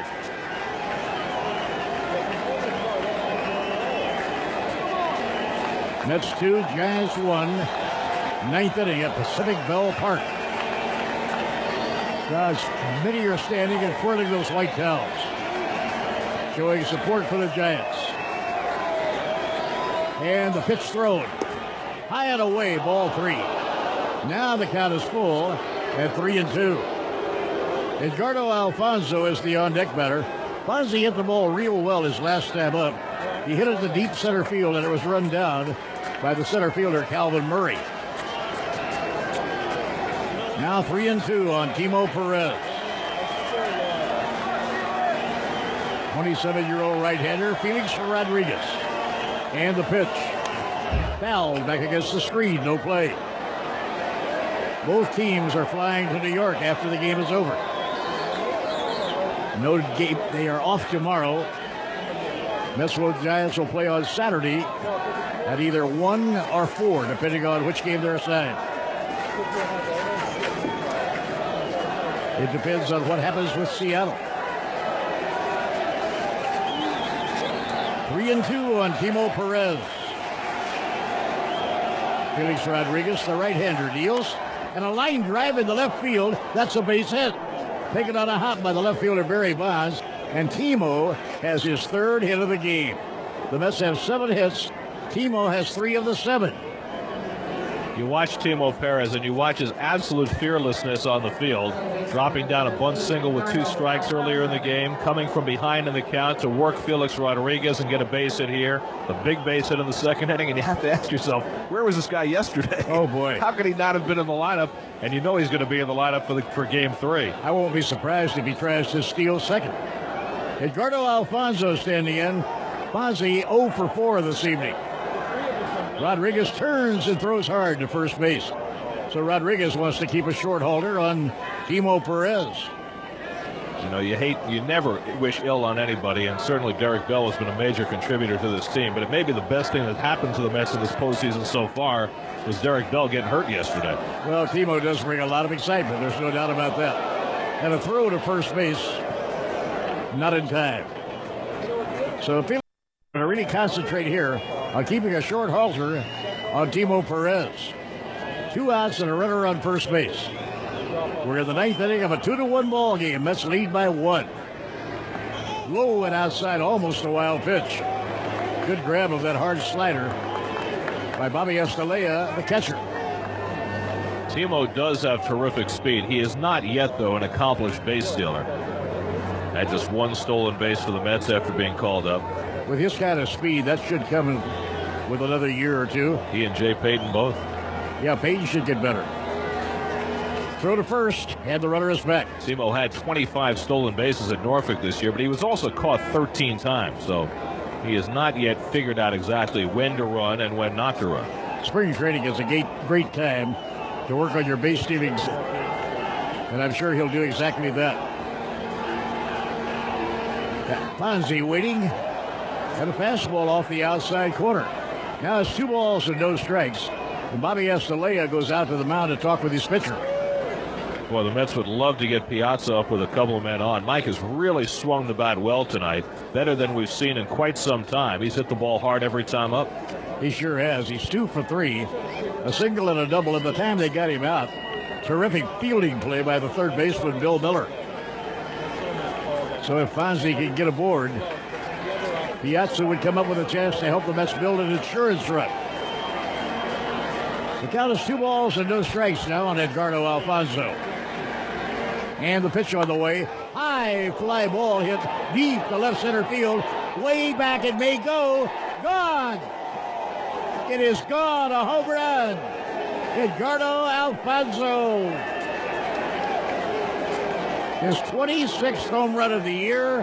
And now the Mets lead is 4-1. Oh, he did that last year when the Mets went into the postseason against the Arizona Diamondbacks. He had 2 in 1 ball game, and he hit this one off a guy who throws 95 or 96 miles an hour. Well, Rodriguez just trying to get it over on 2-0, and he threw it right down the heart of the plate, and Alfonso jumped on it, hit it over the 404 mark in left center field. Alfonso, who had 2 home runs in his first postseason game against the Diamondbacks last year, including a game winner, this time puts the insurance home run on the board in the 9th, and boy, does 4-1 look a lot different than 2-1. Oh, wow, does it ever. 4-1 New York. Now Piazza is the batter. He hit a towering fly to deep left center field. He really hit a shot. Now Piazza lays off, and the pitch is ball 1. Fonzie had 25 home runs during the season and 94 runs batted in. Now the Mets have a 4-1 lead. They will be happy to go out of here with a split if they can get it. You always feel that way if you have to open on the road. If you can just get a split, they go home even. Swinging a foul ball off the bat of Mike Piazza. 1 ball and 1 strike. Well, Alfonso had 3 home runs in the 4-game series against Arizona last year in the division playoffs. So he's now hit 4 home runs in 6 division series games. He rises to the big occasions. Piazza waiting on the right-hander run. And the pitch on the way, chopped, foul down the third baseline, no play. Felix Rodriguez pitching in relief for the San Francisco Giants. He was used a lot this year by Dusty Baker in over 70 ball games. Giants had a very good bullpen. Their closer, of course, is Rob Nin. Rob Nin probably will not get into this game now. And it's low outside. He had been warming up to be a part of it. Well, Rodriguez had only given up 5 home runs this year during the regular season. What a big home run for Alfonso. Mets now have a 4-1 lead. Pitch to Piazza, hit foul down the third baseline, no play. Well, the Giants have those 3 big hitters coming up in the home ninth inning. But instead of a 1-run lead, the Mets now have a 3-run lead, thanks to Edgardo Alfonso's home run.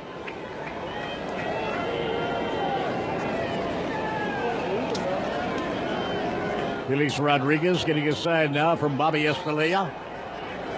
Mike Piazza with a single and double and 3 times up.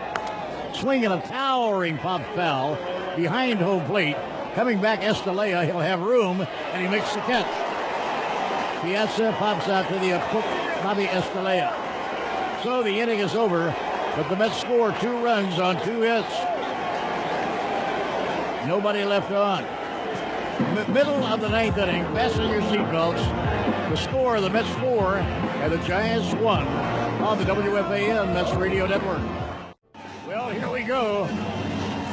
The last of the 9th inning, the Mets lead the Giants 4-1. It will be Barry Bonds, Jeff Kent, and Ellis Mertz.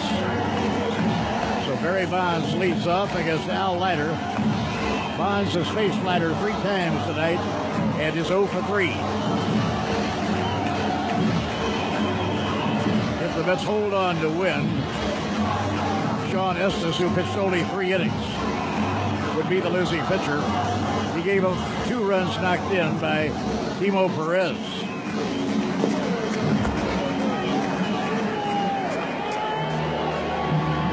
The Mets and Giants will play Saturday afternoon at Shea Stadium. We do not know yet which game it will be, the early or the late games. Either 1 o'clock or 4 o'clock. And if the Mets win tonight, that means there'll be a game 4 Sunday at Shea, and that would go at either 4 o'clock or 7:30, depending on what goes on in the other series. That's true. Now here's Barry Bonds standing in. Barry hitting at .323. And the pitch by Al Leiter. A little bit outside, 1 ball and no strikes. Bonds has grounded out to first, flied to right, and flied to left. 49 home runs this year for Barry Bonds. Only Sammy Sosa had 1 more. Now the pitch by Leiter. Line drive toward the gap, right center. That'll be a base hit. Rolling all the way back to the wall. Bonds will go into second, standing up with a well-stroked double. Barry Bonds has doubled to right center field. Well, you have to figure that's going to be all for Leiter. He was left in to face Bonds because he's done so well against the left-hand hitters, but you got Benitez ready in the bullpen. It's hard to imagine the Mets will stay with Leiter here. I would imagine that Benitez will be coming in to pitch to Jeff Kent. Although nobody has come out of the dugout as yet. Now, here comes the pitching coach, Dave Wallace. On his way to the mound, Benitez is ready. The signal is given for Armando Benitez to come in. What a performance tonight by Al Leiter. He was absolutely magnificent. We'll be back in just a moment on the WFAN Mets Radio Network.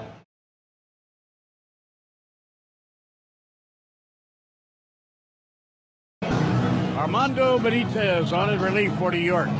The hitter will be Jeff Kent. Benitez has been in 76 games this year. In 76 games, he's pitched 76 innings, and he has struck out 106 batters.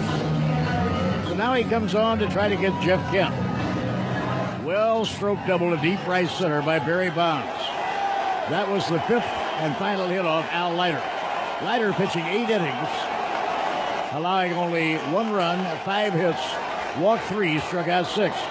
Now Kent is the batter standing in, and the pitch by Armando, straight call to the outside corner. Looked like a slider, and it worked the outside corner. Only negative for Benitez all year. 10 home runs against him, and Jeff Kent had one of the 10 here at Pac Bell Park back in May. This bullpen, the relievers have had trouble giving up the home runs. They also haunted Turk Wendell. Next pitch. Swing and a miss. Tried to stop his swing. He had gone around. And now a 2-strike count on Jeff Kent. Both of these teams are flying to New York when the game is over. They will arrive sometime tomorrow morning, probably around 7. No game tomorrow, but they play Saturday afternoon, either at 1 o'clock or 4 o'clock. And if the Mets win this game, that means there will be a Sunday game at Shea Stadium. Armando taking his time between the pitches. Mike Piazza crouched behind the plate. Barry Bonds on second and nobody out. Here's the pitch. High inside, 1 ball, 2 strikes. Armando Benitez with 41 saves. That is a new Mets club record. John Franco had held the record for a number of years at 38 saves. But Armando now has a new record at 41. Jeff Kent, who's had a tremendous year. 125 RBIs standing in. Now the pitch. Ground ball hit sharply to short. Backhand play. The long throw. Safety beat it out.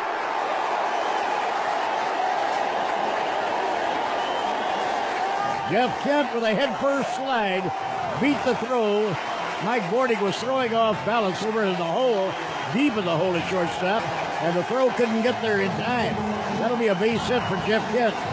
And now the tying run will be at bat. Well, Bordick got to the hole to run the ball down, but he stumbled slightly as he picked the ball up, went down to the ground and came up, and Bordick just does not have a strong enough arm to throw a guy out from that spot. Kent with the head-first slide beat it easily. You talk about a dangerous situation. Ellis Burks, a home run hitter, stands in now with runners on first and second. Burks is the tying run at bat. Let's have a 4-1 lead. Burks has a double in 2 times at bat. Armando from the stretch. Towering pop fly on the right side. Coming in is the right fielder Perez. He'll be under it. He's waiting. Makes the catch. 1 man down now, the last of the night. So a high fly to shallow right. That retires Ellis Burks. Oh, boy, is that a huge out for Benitez. You get by Burks, who's the hottest hitter in the lineup, and the guys to follow not nearly the home run threats that Burks is. Marvin Bernard. It'll be J.T. Snow to pitch it. Yeah, J.T. Snow, the first baseman. Left-hand hitter will be stepping in to pitch in. So J.T. Snow, a left-hand hitter, now will be the pitch hitter.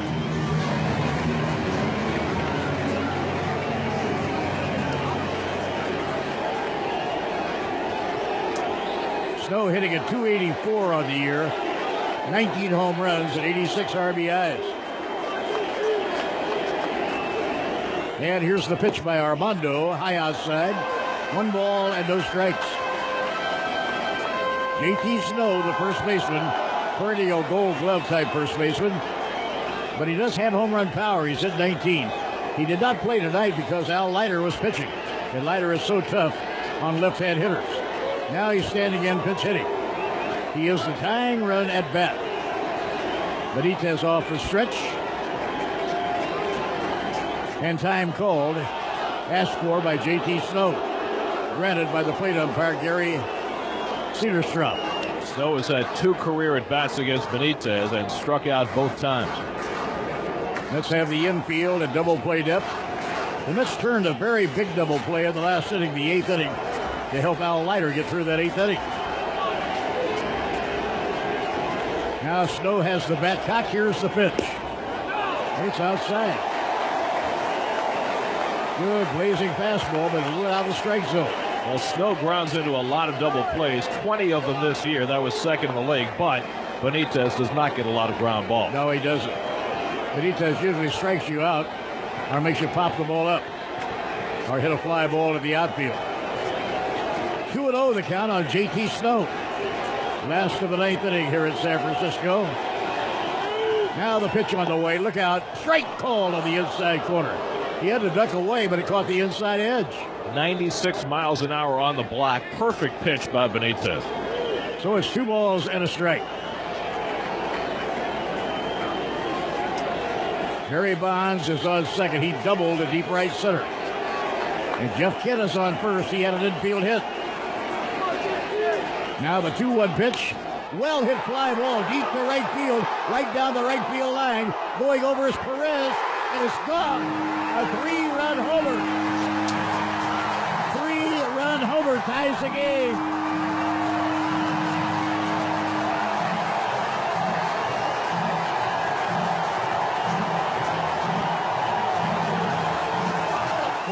To 4 in the last of the 9th inning.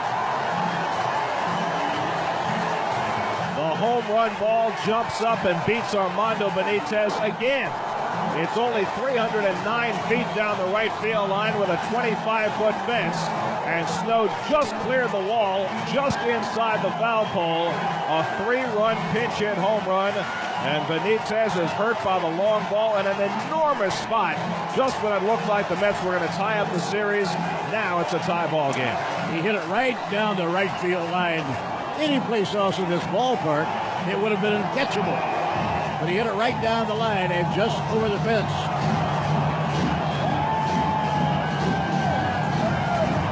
Dave Wallace comes out, or Bobby Valentine comes out to the mound to talk with Armando Benitez. The Giants, on a 3-run pinch hit home run by J.T. Snow, have tied the game in the last half of the 9th inning. And this crowd here, oh, are they having quite a time. Now Rich Aurelia, the shortstop, will come up. Aurelia is 0 for 3, and he's a home run hitter. 4-4, the Mets scored 2 at the top of the 9th inning. The Giants have scored 3. Both teams doing it with a home run. For the Mets, Edgardo Alfonso hit a home run. For the Giants, J.T. Snow pulled it right down the right field line. Now the pitch to Aurelia, swung on and missed. Threw a slider, he swung and missed. What a comeback by San Francisco. Just when it looked like the Mets had put it away. On the Alfonso's 2-run homer to go ahead 4-1. Back come the Giants. So now if Armando Benitez can hold him, we are looking at an extra inning ball game. Swing and a miss. Good fastball by Armando Benitez. And a 2-strike count on Aurelia. Shortstop Aurelia has 20 home runs on the year.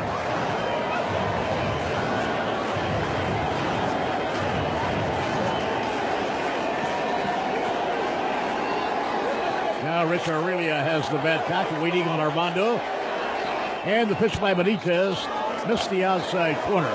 1 ball and 2 strikes. Incredible 9th inning tonight here in San Francisco. 2-run homer by Edgardo Alfonso. 3-run homer by J.T. Snow. Snow is 20th home run of the year. And the pitch. Ground ball hit the shortstop. Fielded by Mike Bordick. And the throw in time for the out. So Aurelia has been thrown out. We pause for station identification on the WFAN Mets Radio Network. Atlanta goes home down 2-0 after a 10-4 loss to the Cardinals. Jim Edmonds went 3 for 4 and is now 6 for 9 in the series. Mike and the Mad Dog, weekdays 1 until 6:30 on WFAN New York. Bob Murphy with Gary Cohen. 4-4, last of the 9th inning. Bobby Escalera, the catcher, the number 8 hitter, hitless of 3 times at bat. Standing in now against Armando Benitez. Armando has been hurt by the home run. He has given up 11 during the year. Now the pitch. Hard slider for a strike in the outside corner. It's also not the first time that Benitez has been hurt by a big home run in the postseason. When he was with Baltimore, a memorable shot by Marquise Grissom when he was with Cleveland cost the Orioles a series. Now the pitch on the way. At the knees for a call strike. It's that home run that kind of convinced the Orioles that Benitez was never going to be a big-time pitcher. He has turned into a big-time pitcher with the Mets. However, this was a crushing shot. Crushing is right. It looked like the Mets had the game put away. Next pitch by Armando. High fly ball hit the shallow left field. Going out is Mike Bordick. Bordick calling for it. And he's under it in left field. Makes the catch for the out. 3 runs. 3 hits. Nobody left on. So at the end of 9 in San Francisco, the Mets floor and the Giants floor on the WFAN Mets Radio Network. Well, speaking of surprising finishes, the 9th inning was just full of surprises. The first surprise provided by Edgardo Alfonzo, a 2-run homer. The Mets had the working margin they wanted. They were ahead by 3. What happens? J.T. Snow, as a pinch hitter, belts a 3-run homer. So now, Gary Cohen, we go to the 10th inning of a tie ball game. Changes for the Giants. J.T. Snow, who hit the pinch hit 3-run homer to tie the game, stays in at first base. Jeff Kent moves to second. Felix Rodriguez, who gave up the home run to Alfonso, stays in the game to face Todd Zeile leading off in the 10th inning. Last year in postseason play, the Mets had 3 extra inning games. They were all memorable. Todd Pratt won a 10-inning game against Arizona to clinch the division series with a home run, and the Mets played 2 classics against the Braves. Off the outside corner to Zeile, 1-0. The 15-inning Game 5 won by Ventura's grand slam single, and the 11-inning Game 6 won by the Braves on the bases-loaded walk to Andruw Jones. Now the Mets are in an extra inning game again in Game 2, fighting for their lives in the division series. The 1-0 to Zeile, swing and a miss at a fastball from Rodriguez. 1 ball and 1 strike. Rodriguez came on in the 9th inning, struck out the first 2 hitters, but then Timo Perez drove a single to the opposite field, and Edgardo Alfonzo on a 2-0 pitch launched a 2-run homer that apparently sealed the game, but not quite. J.T. Snow tied it with a 3-run homer. The pitch hit hard to the right side. Kent to his left. He's got it. Up and throwing to first in time to get Zeile, 1 man down. Zeile hit it hard, and Kent, who had just moved over to play second base, reached out to his left and snagged the ground ball and threw out Zeile for the first out in the top of the 10th. Now here's Robin Ventura. Robin 0 for 2 in the game, has been hit by a pitch and drawn a walk, looking for his first hit in the series. Robin has gone 0 for 6 in the 2 games. Mets were right on the verge of tying up this series and heading home on a positive note. Now they're fighting for their lives, trying to avoid going down 2-0. Joe McEwing is on deck. Darrell Hamilton has come out on deck to be a pinch hitter.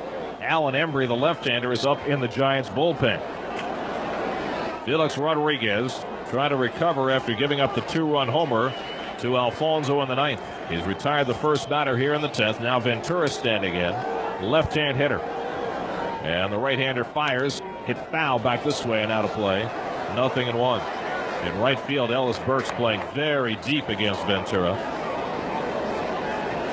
J.T. Snow hit his home run just inside the right field foul pole and just over the 25-foot fence at the 3:09 mark in the right field corner.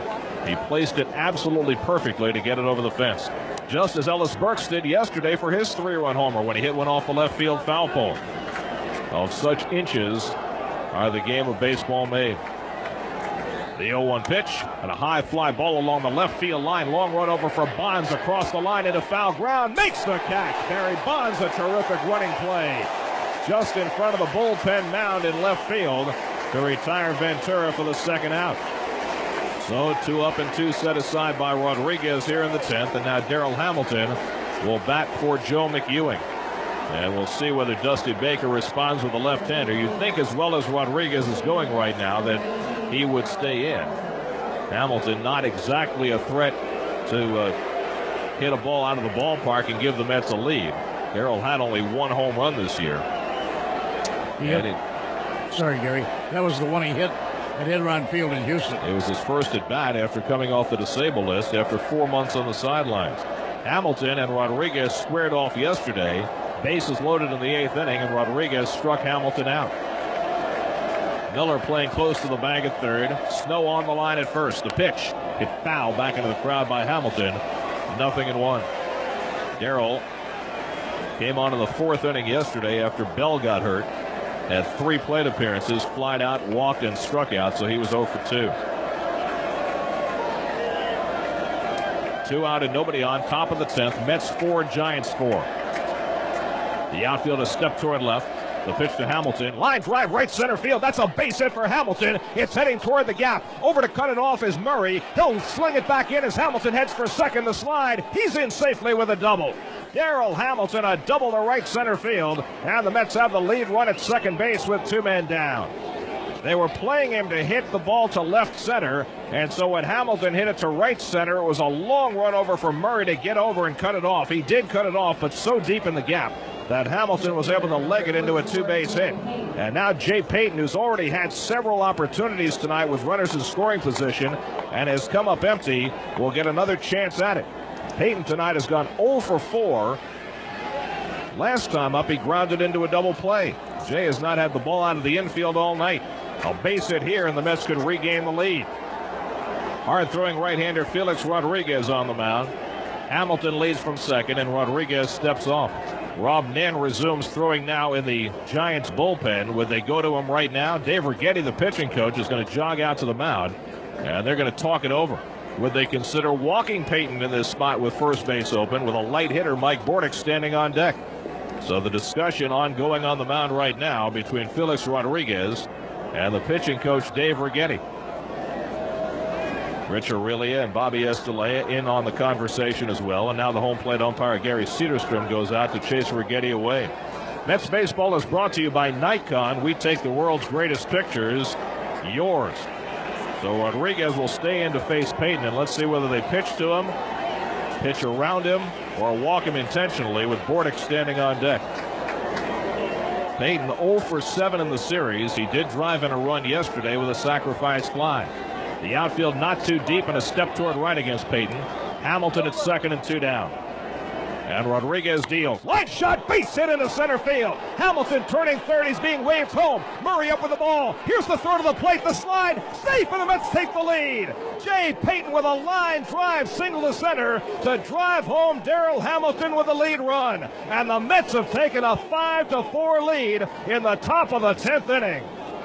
Payton coming through on the first pitch he saw from Felix Rodriguez, and he hit a bullet into center field. The only question was whether he'd hit it too hard for Hamilton to score. But Hamilton beat the throw by Murray, and the Mets have regained the lead. Now Benitez will have a chance to redeem himself. Here is Mike Bordick with Payton at first and 2 down. 5-4 New York, top of the 10th. Bordick 1 for 3 and a walk tonight. And Rodriguez fires. Fastball strike on the outside corner, 0-1.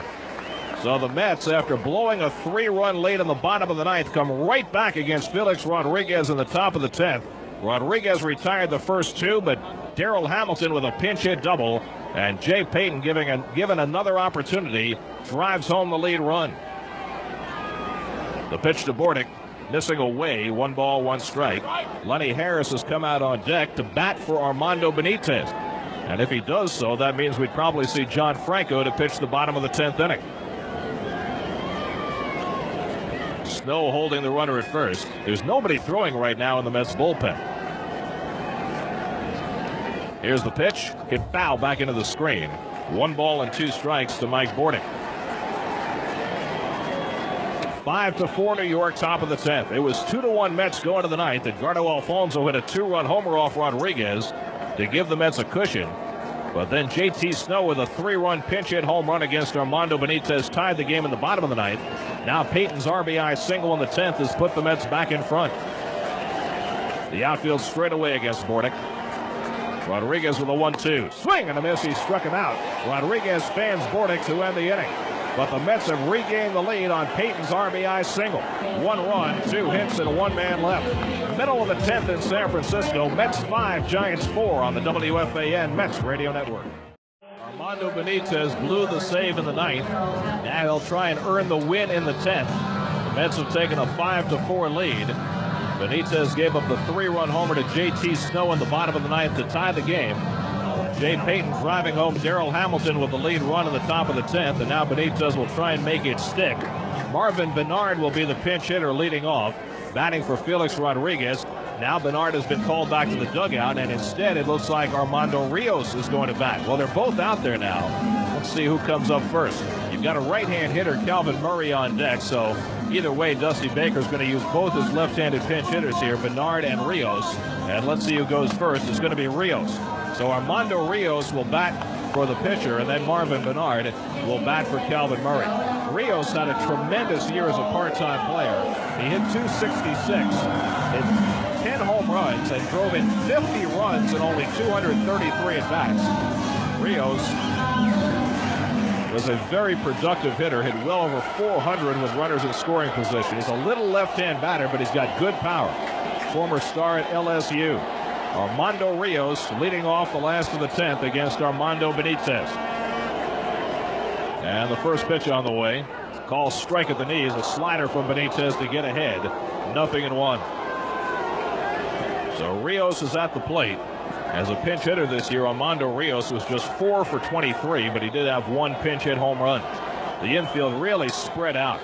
The outfield is step to left. Here's the 0-1 pitch, and again he throws an off-speed pitch. He misses outside with it. 1 ball and 1 strike. Benitez threw 16 pitches in his 9th inning stint, so he should have plenty of juice left for the 10th. Rios waiting from the left side. Armando works off the stretch. The 1-1 pitch, swing and a miss. He threw a fastball by him, and Benitez gets up in the count. 1 ball and 2 strikes. Rios has had 2 career at-bats against Benitez, 1 for 2. Rios played a lot of right field in the games that Ellis Burks missed because of his bad knees. He got a chance to play a good deal. 1-2 the count. Benitez fires. Hit foul back into the crowd off to our left. A ball and 2 strikes to the pinch hitter, Armando Rios. Marvin Bernard next. He'll bat for Calvin Murray, and then Bill Miller. If Benitez can get the side out 1, 2, 3, he would avoid facing Barry Bonds. Meanwhile, John Franco is loosening up now in the Mets bullpen down the right field line. Perhaps with an eye toward Bonds. Boy, they've had many a duel over the course of the years. Rios waiting. The 1-2 pitch. Just missed the outside corner. Benitez thought he might have had it. 97 miles an hour on that fastball. I'm not sure if Rios saw it. I'm not sure if Gary Cedarstrom saw it. But it just missed outside. Now it's 2-2 on the pinch hitter Rios. 5-4 New York, bottom of the 10th. Piazza sending out a sign. Benitez takes the high set. 2-2 pitch, up and away, ball 3. So now after getting ahead of the count 1-2, Benitez has gone full on the pinch hitter Rios. A walk would put the tying run on base. Benitez goes to the back of the mound and pinches at the rosin bag. Balances the ball on his right hand. Everybody coming to their feet here at Pac Bell Park. Sellout crowd of nearly 41,000. Rios waiting. Benitez set. The 3-2 pitch. Line drive, base hit going into right field, and the tying run is aboard. Moving toward the line is Perez to play it. Gets it in quickly and holds Rios to a single. So Armando Rios comes through as a pinch hitter and lines a single to right against Benitez. Now Marvin Bernard will be the pinch hitter, and we'll see how Dusty Baker decides to play this. Bernard is an accomplished bunter, so if you wanted to sacrifice that tying run to second base, you could certainly do that. Now the Mets will meet at the mound. Zeal and Alfonso want to come in and talk to Benitez. Benitez took the rosin bag after that base hit and fired it halfway to shortstop. Now he goes and retrieves it. Meanwhile, Dave Wallace has come out of the dugout. Would they bring in Franco right here with Bernard coming up? They might do that. I think they might very well. Wallace looking down to the bullpen, makes the sign, and Franco is going to come into the game. 5-4 New York, bottom of the 10th. Back in a moment on the WFAN Mets Radio Network.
40-year-old left-hander John Franco comes out of the bullpen for New York. An irony of ironies.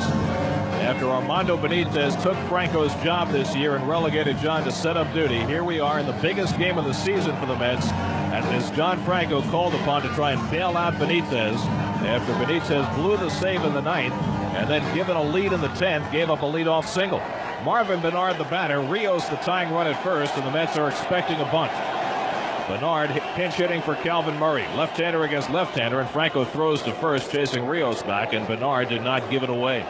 You would figure that Dusty Baker would play for the tie here. He still has his closer, Rob Nen, available and standing around on the bullpen mound right now.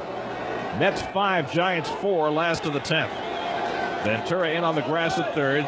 Zeal sets a charge from first. The pitch, Bernard squares, bunts back toward the mound. Franco's got it. The play will go to first in time to Alfonso. And the sacrifice is successful. Rios moves to second base. John might have had a play at second, but it didn't even look that way. Took the shore out at first base. 1-4 on the sacrifice, and now Bill Miller will come to bat with the tying run at second and 1 out. You wouldn't even conceive of walking Bill Miller. You've got Barry Bonds standing on deck. So you go right after Miller in this spot, try and get him out, and then you would think perhaps about putting that winning run on base with Bonds coming up. I might have to think about that because we've got a left-hand pitcher in Franco and Jeff Kent waiting on deck. But Kent has never had a hit against Franco, and Bonds has had some big ones. So that remains to be seen. Right now, Miller at the plate. He's gone 1 for 4, an infield single. He's also struck out twice and grounded into a double play. Switch hitter batting right. Franco deals. And he misses outside with a fastball. 1 ball, no strikes. Now Miller steps out of the batter's box, looks down to Sonny Jackson, the third base coach. No play to be put on here, you wouldn't think. Rios, the runner at second base, carrying the tying run. The outfield a couple of steps toward left. The infield swung toward the left as well. Miller waits. Franco's 1-0. Hit on the ground to short. Bordick's got it. The runner tries to advance, throw to third, and he's out! He's out. Base running mistake by Armando Rios. Tried to go from second to third on a ground ball hit in front of him. Bordick made the accurate throw to Ventura for the tag play, and that is the second out here in the bottom of the 10th. A bonehead play by Armando Rios. After getting the pinch hit single, he is thrown out trying to go to third base. You never try to advance on a ground ball hit in front of you in that spot. Rios tried it, and he was out. 6-5 on the fielder's choice. Miller aboard at first, and now the Giants down to their final out. But a confrontation about to ensue with Barry Bonds standing in against John Franco. Over their careers, they've battled many a time. Bonds 8 for 33 against Franco. That's a .242 average. Standing in, Franco deals, and he misses inside to Bonds. 1 ball and no strikes. Barry had been held in check tonight by Leiter his first 3 times up, but in the ninth, with Leiter tiring, Bonds belted a double to right center to get the Giants' rally started. Kent then had an infield hit against Benitez, and Snow hit a 3-run homer to tie the game. Now the Mets lead again, 5-4, bottom of the 10th. The pitch to Bonds. Breaking ball missing outside, and now Franco behind, 2 balls and no strikes. A walk to Bonds would push that tying run back into scoring position, put the potential winning run on base, and bring up Jeff Kent, the Giants' RBI leader. Alfonso playing back on the outfield grass at second. The 2-0 pitch to Bonds. Swing and a miss, and a pitch in on him. Bonds trying to win the game with 1 swing. 2 balls and 1 strike to Barry Bonds. Bonds with 3 hits and 7 at-bats in this series. Zeal playing in front of the runner at first. The outfield playing as deep as they can possibly play, and a couple of strides toward right. Bonds asks for time and steps out. John Franco trying to register his first ever postseason save. Last year was the first year he'd ever pitched in the postseason. 6 appearances, no saves. 2-1 the count to Bonds. Franco takes the high set, delivers. Low and outside, and now he's behind. 3 balls and a strike. So a tough moment for Franco. You don't want to groove one to Bonds here because he can hit it out of the park and win the game. At the same time, if you walk him, you put the tying run in scoring position, put the winning run on base, and bring up a very dangerous bat in Jeff Kent. Very difficult moment for the 40-year-old left-hander from Brooklyn. Bonds waiting at the plate. Piazza sets up outside. The 3-1 pitch. In at the knees for a strike. Franco got it over. And now it's 3-2 on Bonds, and the Giants are down to their final strike of the night. 5-4 New York, bottom of the 10th. Now Miller, the runner at first, will be in motion with 3-2 and 2 down. Just as the clock strikes midnight in New York, Franco trying to keep the Mets alive. Bonds waving the bat back and forth. Franco takes his set. Miller runs. 3-2 pitch and a high pop-up foul off to the left out of play, and they will do it again. So Bonds fouled off the 3-2 pitch. Miller walks back to first base. Franco goes back behind the mound and rubs up the new baseball supplied to him by the home plate umpire, Gary Cedarstrom. Piazza staying in his crouch, head down behind the plate, waiting for Franco. Now John climbs back up the hill. Settles his left foot on the third base side of the rubber. Stares into Piazza. Bonds waiting. Choking up on the bat from the left side. Miller set to run. 3-2 pitch. On the inside corner, strike 3 called. The ball game is over. Franco strikes out Barry Bonds with a 3-2 off-speed pitch, and the Mets have won the ball game. And they're all out to congratulate John Franco. The Mets have tied up the series with a 10-inning victory here at Pac-Bell Park, and they'll go back to Shea Stadium, tied with the Giants at a game apiece. And Bob, what a tremendous victory for the New York Mets. What a marvelous thing for John Franco.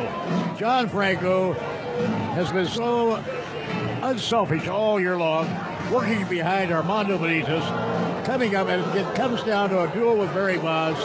They have dueled each other so many times over the years, and Franco wins the war. And I think Bonds was surprised. A 3-2 off-speed pitch that dented the inside corner. Bonds wasn't sure it was a strike. Gary Cedarstrom said it was. Franco bails out Benitez and gets his first career postseason save.